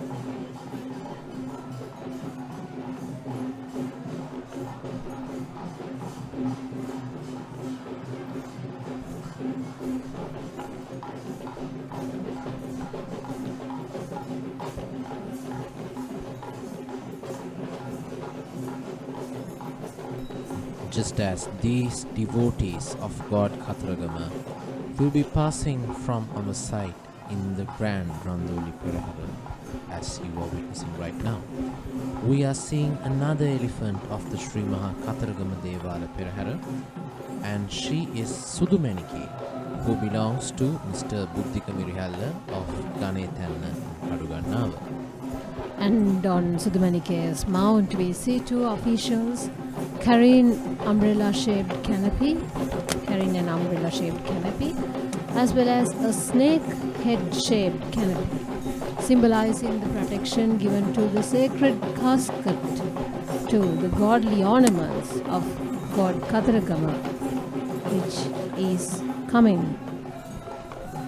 is taking the streets right after this elephant. And now we see the most majestic West dancers along with an South Indian touch mingled into it. The West dance, which will be escorting the ceremonial elephant carrying the godly ornaments of God Khatragama. And this troupe of West dancers will be trained by Mr. Dhananja Talgahagoda of the Ratna Aesthetic Academy.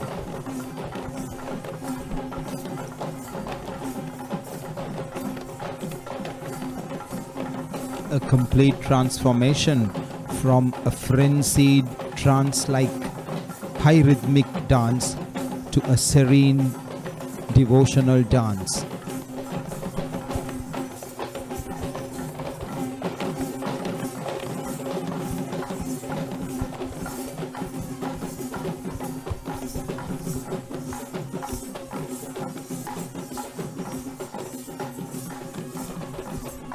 The Kandian West dancers in their full regalia are welcoming or escorting the main elephant duo.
And today at the grand Randoli Procession, the ceremonial elephant who carries the godly ornaments of God Kataragama is the elephant Aruna, who belongs to Handala Purana Rajamahawihara. And the two elephants who accompany Aruna today are Sankaraja alias Mihindu and Ratna.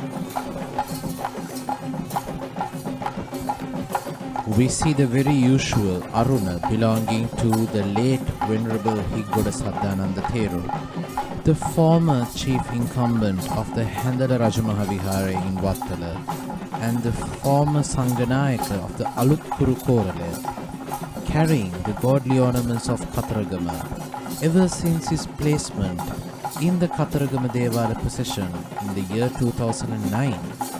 Today, Aruna is accompanied by his colleague elephants Ratna, belonging to Venerable Bengamue Dhammadinna Thero, the chief incumbent of the Palmadulla Rajamahawihara in Ratnapura, and alongside with Sankaraja, belonging to Venerable Kokavala Kosala Thero, the chief incumbent of the Sankapala Rajamahawihara in Amilipitiya.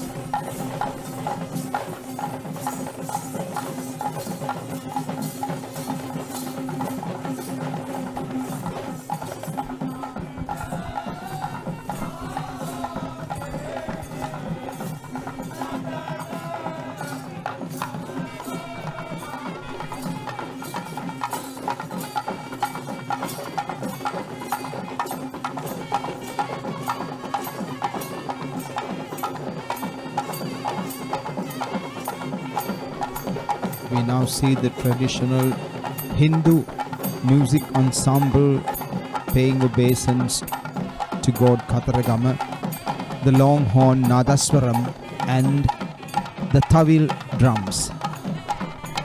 And this team of Nadaswaram will be represented this evening by Mr. Bhuminathan from the hills of Hantan.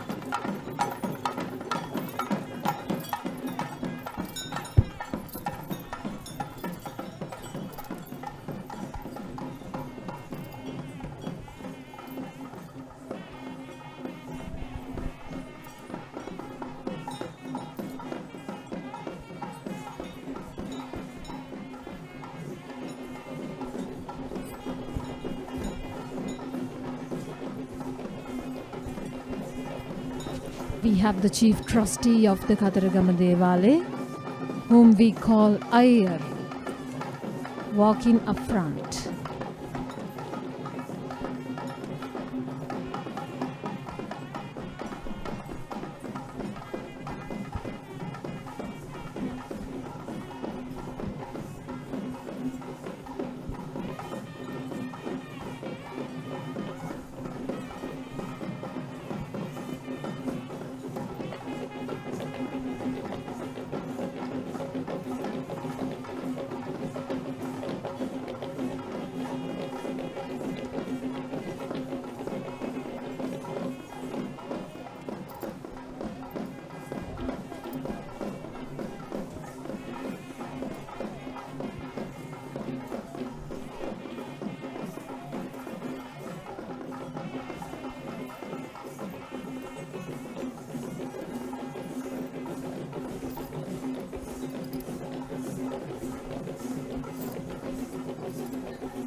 As the main elephant group passes, we now get the opportunity to see yet another beautiful Kandian dancing troupe.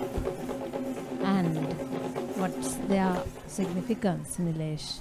Indeed, the significance of this exact group of West dancers is the escorting of the Basnayaka Nilames of the Sri Maha Kataragama Devala in Kandy. And this particular troupe of West dancers are being trained and led by Mr. Upananda Talgahagoda of once again the Ratna Aesthetic Academy.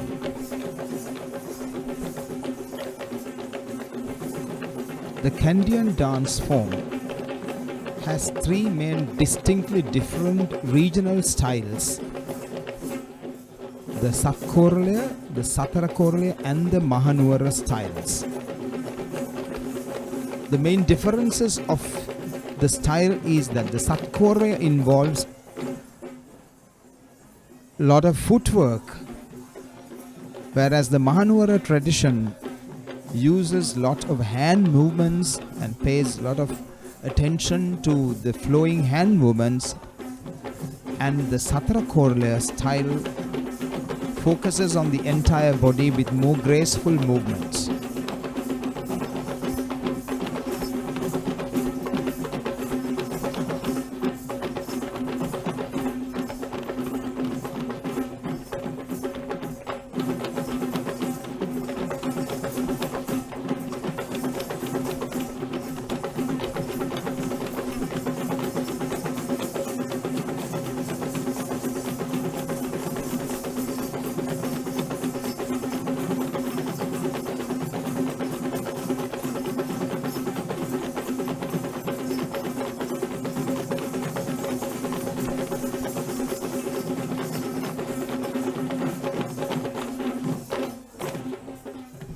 Just finishing their vigorous Tei Matra or the hyped up steps, they fall back to the walking step in a rather slower tempo.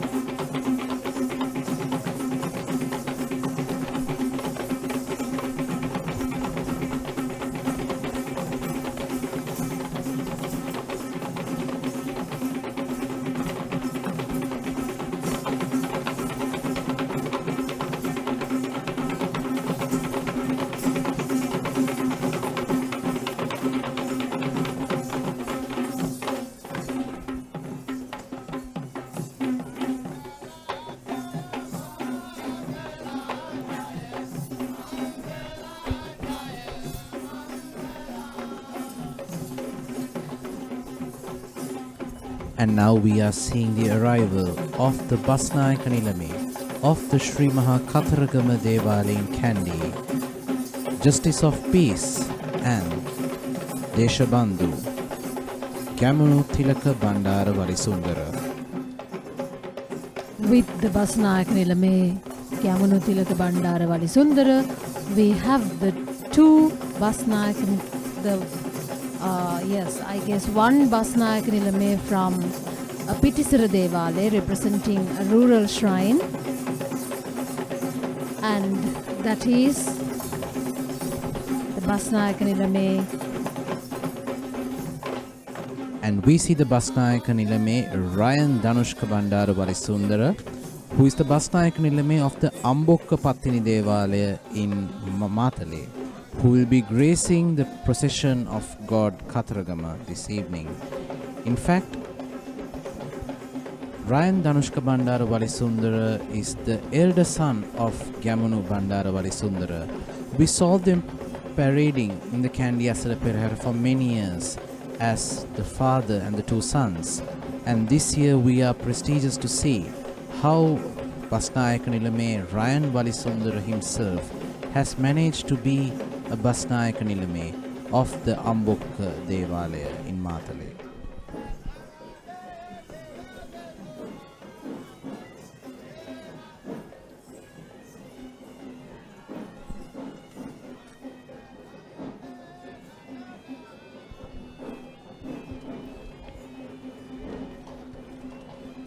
And that ends the procession of the Kataragama Devale, and it leads to the procession of Sri Mahapattini Devale. Goddess Pattini is a deity who commands great respect among most of the citizenry of the country. We now see the moment in which the godly ornaments of Goddess Pattini are being taken out from the Devale premises to be mounted on the ceremonial tusker. In this moonlit night, the final Randoli procession takes the streets of the hill capital, and we are bringing the live visuals of the final Randoli procession from the Mahamaluva of Sri Dalada Maligawa to you. And this would be the final segment of the Esala Perahera in terms of the Randoli processions for the year 2022. We now see the flag bearers once again coming into our sight, reminding us of the fact that the traditions of this procession are being kept as earlier, and this is a Buddhist procession. Talking about Goddess Pattini and her significance, the only female representation at the Dalada procession is the Pattini Devale procession. Folklore stated that the Goddess Pattini was a great model who preserved her chastity, and due to this great and noble quality, she could obtain the highest veneration of human beings.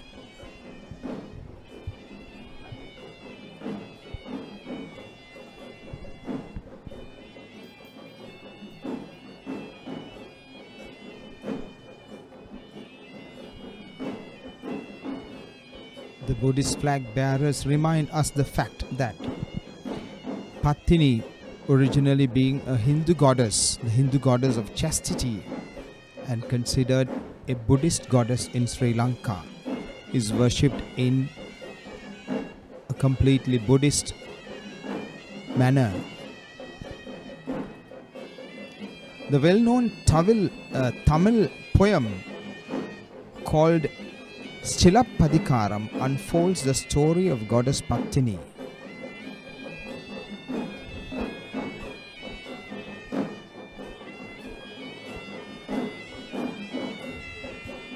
The story has it that her daughter becomes a total devotee of the Buddha.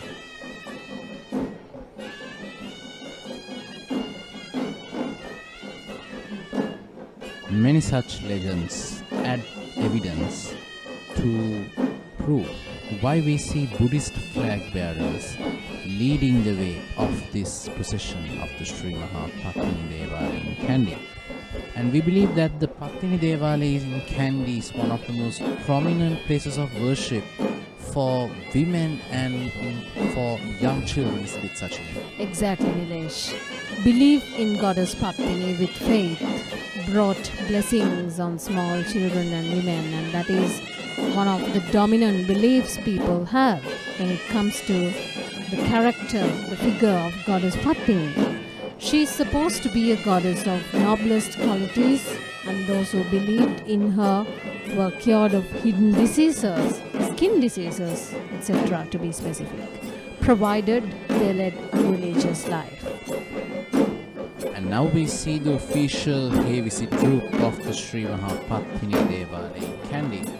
And I believe Mr. Raghavandhu Vidyapati will be having a lot of points to add in this regard. Well, Nilesh, talking about the traditional drumming of Sri Lanka, especially the heavy drumming, different traditions bring out different opinions about the origins and the backgrounds connected with these drums.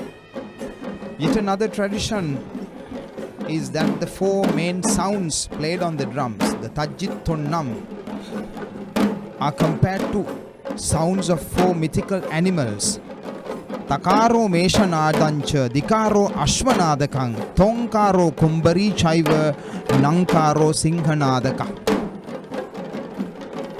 Tat connected with the cry of the goat. Jit, the sound of the horse cry. Tonkaro, the cry of the bull. And Nankaro, the last, is the roaring of the lion.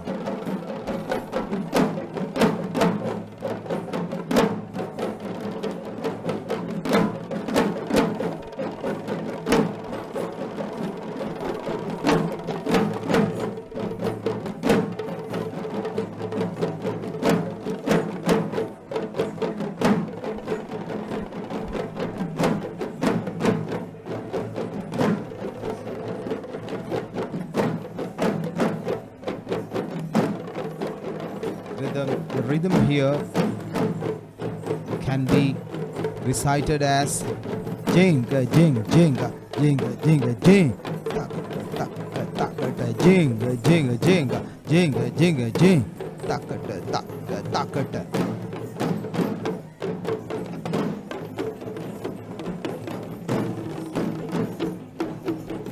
Jing is the main sound produced from the right side of the daula, the cylindrical drum, with the stick.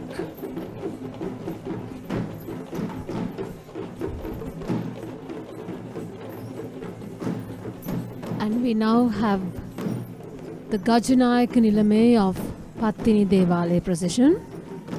And today the Gajanayaka Nilame is on the mount of the elephant Isuru, belonging to Venerable Urulavatte Sri Dhammarakita Thero, the chief incumbent of the Mahiyangana Rajamahavihara, Sri Lanka.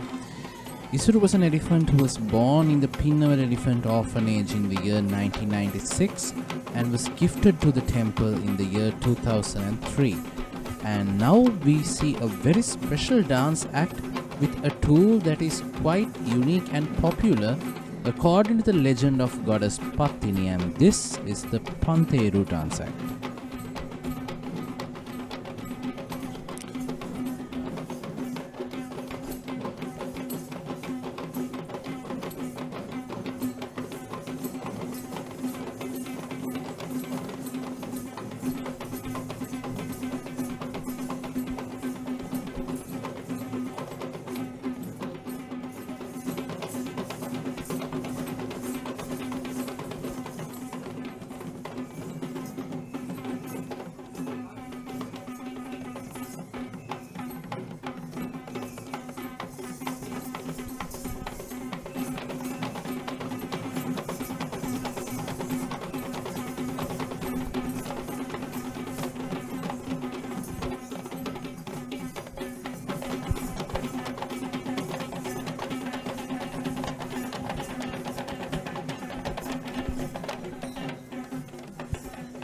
The instrument Pantheru also has connections to the cult of goddess Pattini.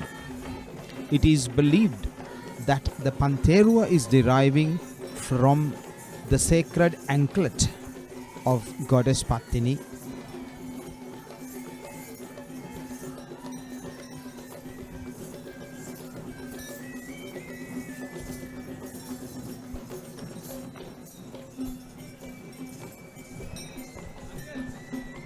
And now, following this Pantheru dance act, we are seeing the elephant Sudu Mahathya, who belongs to the magistrate of the Colombo Fort, Thilina Gamage of Neelam Mahara. And Sudu Mahathya had been a participant of the Sri Mahapattini Devalaya ever since his childhood, and this year we see him grown as a young adult, taking pride in the procession of goddess Pattini.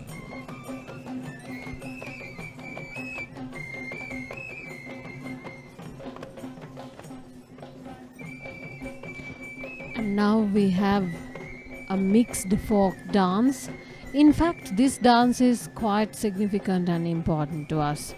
I think our veteran artist Raibandhu Vidyapati can explain further the significance of this dance.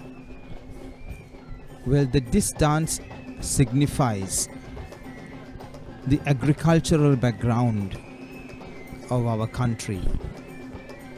The dance depicting activities from paddy cultivation.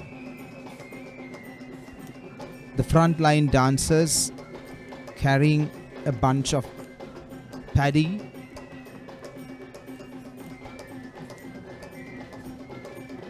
the winnow, which is used also in paddy cultivation, and the sickle that is used in harvesting,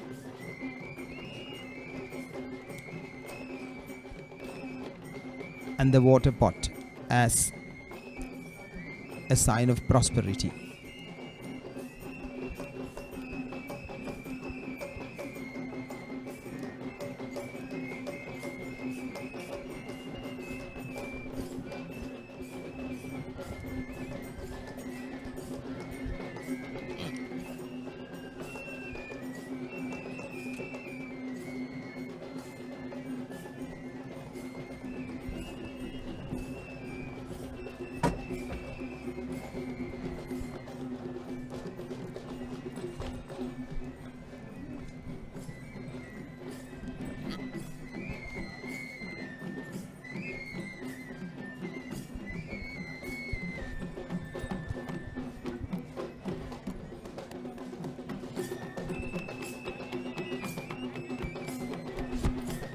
And now we are seeing another special elephant of this year's Kandy Esala Perahera, Dev Sumana, the elephant belonging to Venerable Holonnave Sri Sumangala Thero, the chief incumbent of the Devram Vihara temple in Panipitiya. And the speciality of this elephant is such that he is in fact the youngest elephant who will be taking part in the Kandy Esala Perahera of 2022. And now we are seeing a very beautiful dance act, which is a female representation of the castanet or the talam dance performance.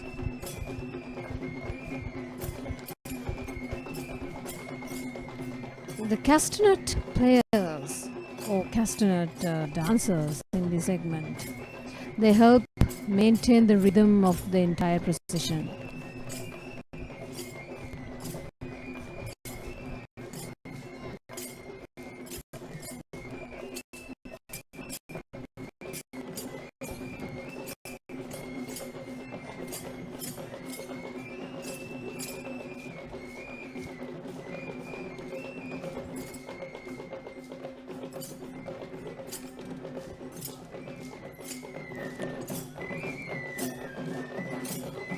Clad predominantly in yellow in keeping with the traditional color of goddess Pattini, these dancers perform the Thalam dance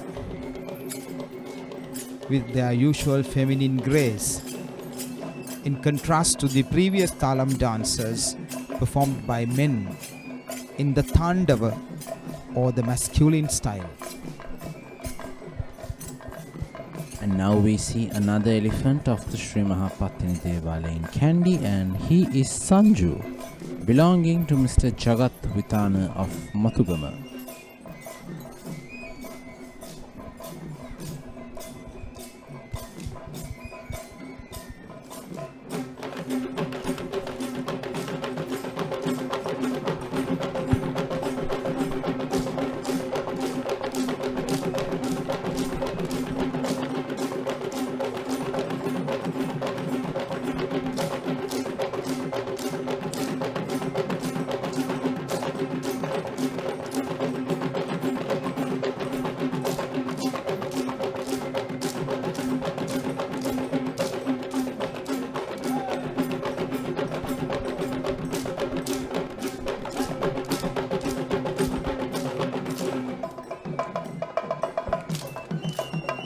The splinter dancers making their way through the Perahera, striking the splinters against their bodies to create to mark the thala or the rhythm,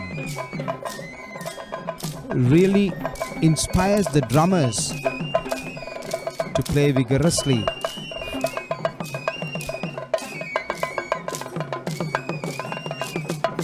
And these dancers are from the Navaranga Aesthetic Academy, trained by Nishanta Sanjeev.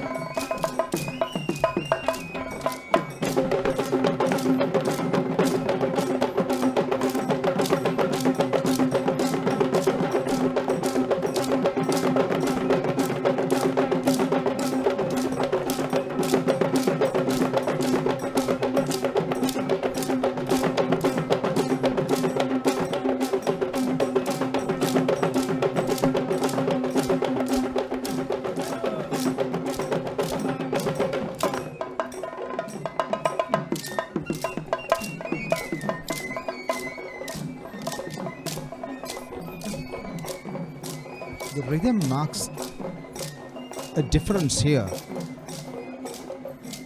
The vigorous movements are accompanied by the Kandian drum. And now we see another elephant of the Sri Mahapattini Esala Perahera, and this elephant can be identified as Sita, who belongs to Mr. Roshan Patirana of Maharagama. And in fact, Sita was one of the very few rare female elephants who have had the chance of being ceremonial in the Kandy Esala Perahera, where she was the lucky elephant to carry the godly ornaments of goddess Pattini in the 2015 Kandy Esala Perahera. And now we have a group of Savaran dancers.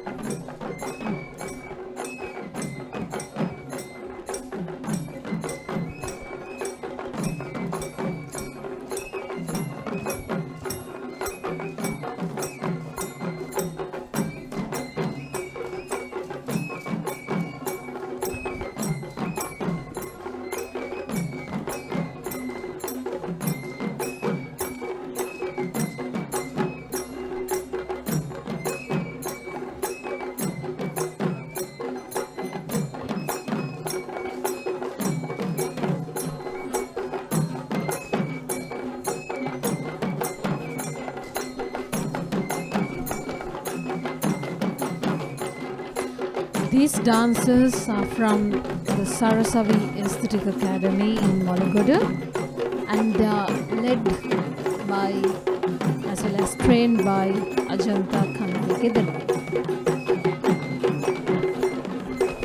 In fact, the tune that the flute players are playing is an imitation of the melody of a traditional song that describes the beauty of the female figure.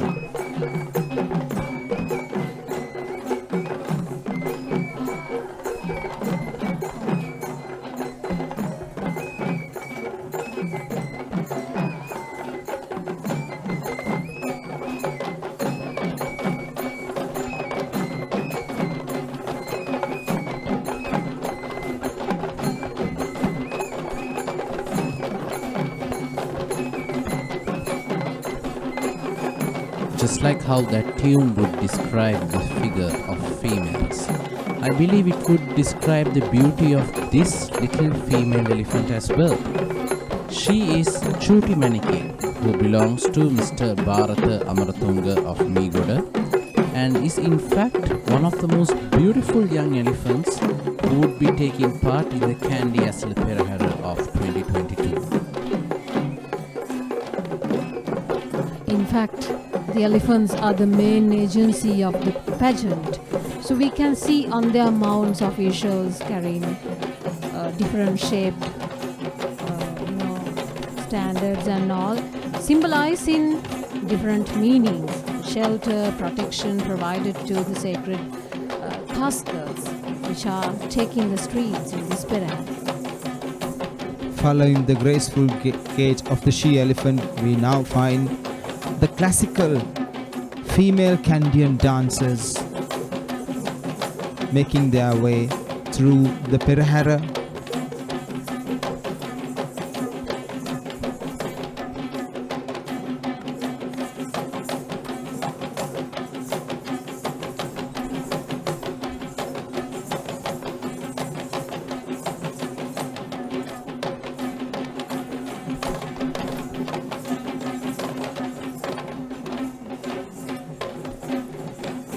Although there had been a female dance tradition in the times of the kings, the female Kandian dance tradition began in the 1940s of the 20th century when the Kandian dance was introduced to school curriculum by renowned educationist SLB Kapukotu. Today, Kandian dance is, as performed by females, has become a unique presentation in the traditional spaces like the Perahera as well as on the modern stage.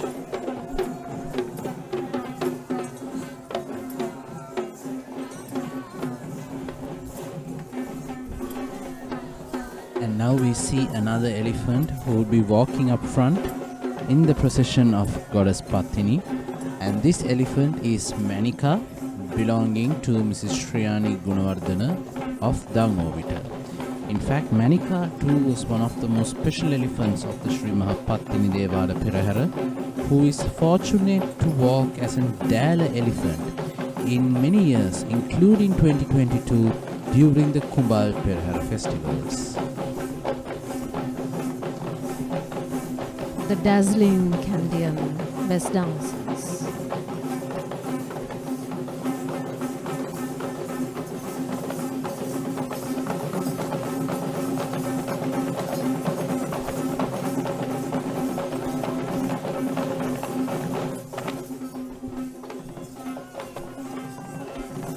The four main mnemonics Tajit Tornam that accompanies this dance.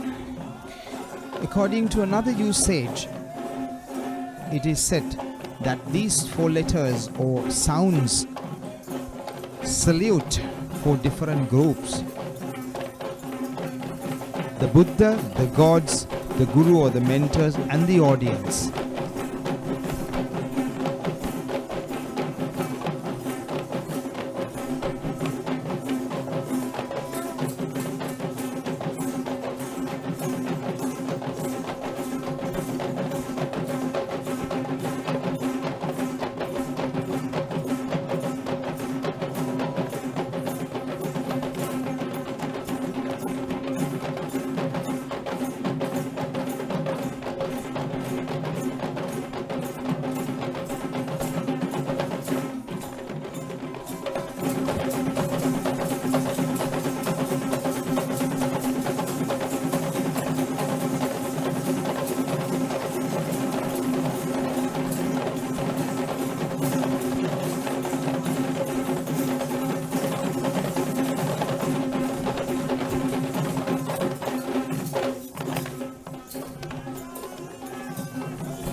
The chief trustee of Sri Mahapattini Esala in Kandy coming into our site.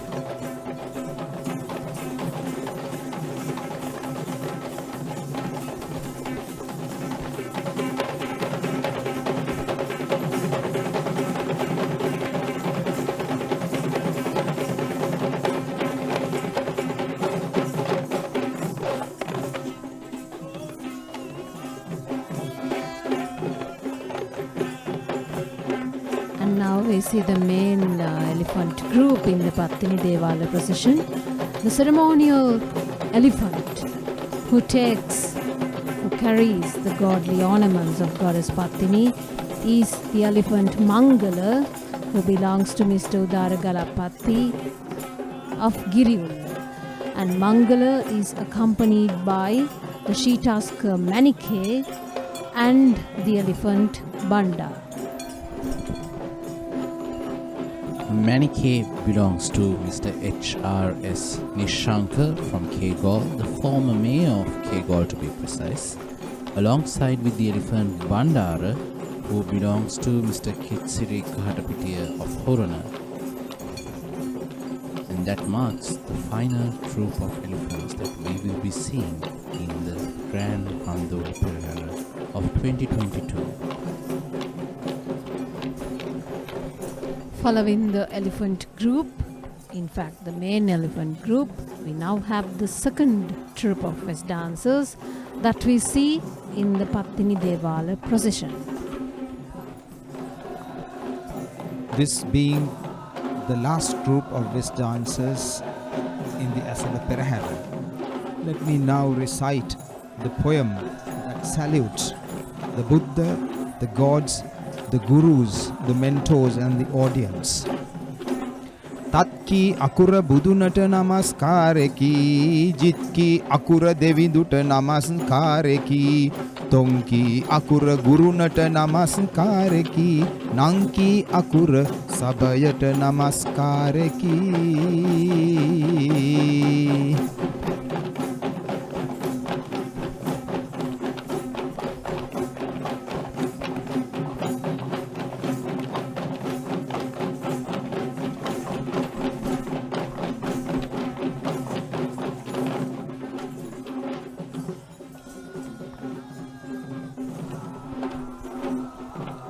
And this troupe of West dancers have been trained by Mr. Chandana K. Jayaratna of the Chandana Aesthetic Academy of Matale.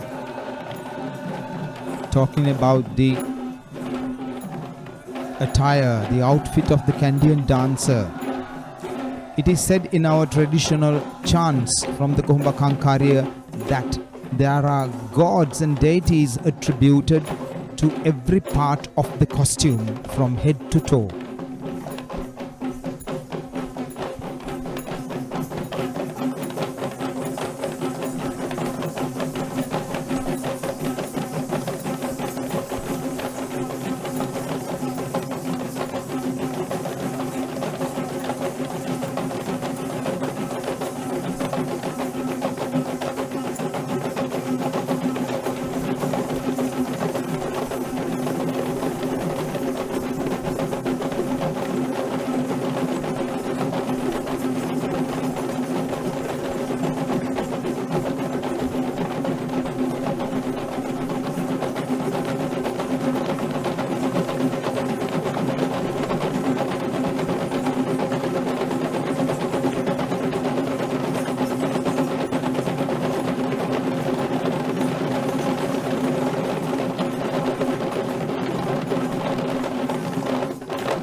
Escorted by the Kandian West dancers, we now have the Basnayak Nilame of Sri Mahapattini Devale, Mr. H.M.L. Hemant Bandara Herat, and it is to be noted that he is the Basnayak Nilame of Sri Mahapattini Devale in Kandy, as well as the Devales in Bilbaba and Hanguranketa.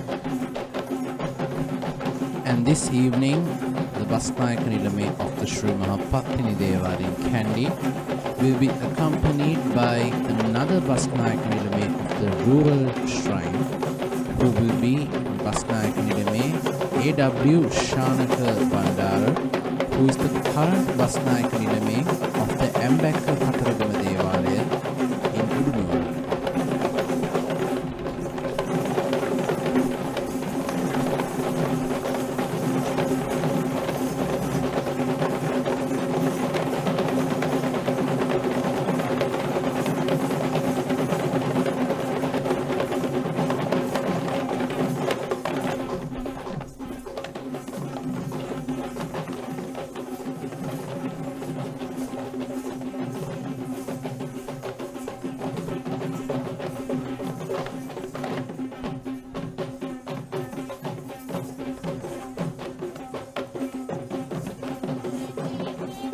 The Basnayak Nilame of Sri Mahapattini Devale walks in majesty with the Basnayak Nilame of the rural shrine in this final grand Randoli procession.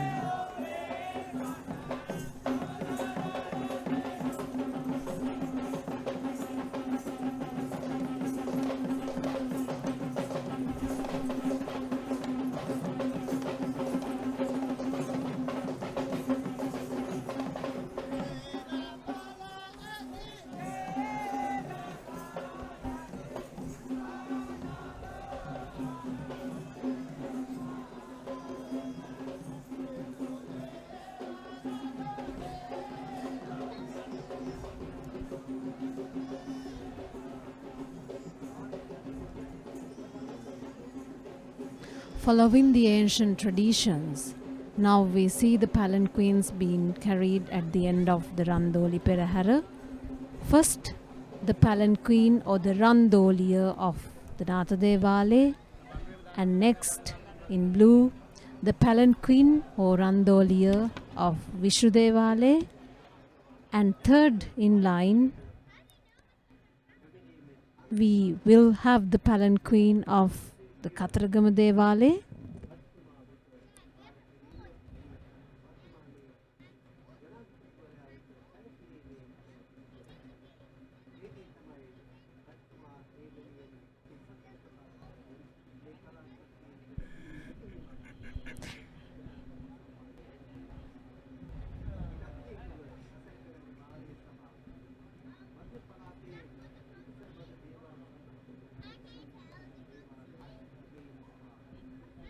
And yes, the final palanquin to join the procession is that of the Pattini Devale.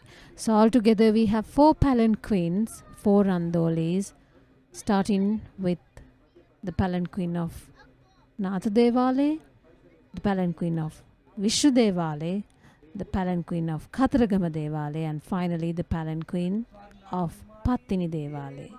With that, the procession, the grand procession for this year ends. And what you just saw was the conclusion of the grand Randoli procession of the year 2022.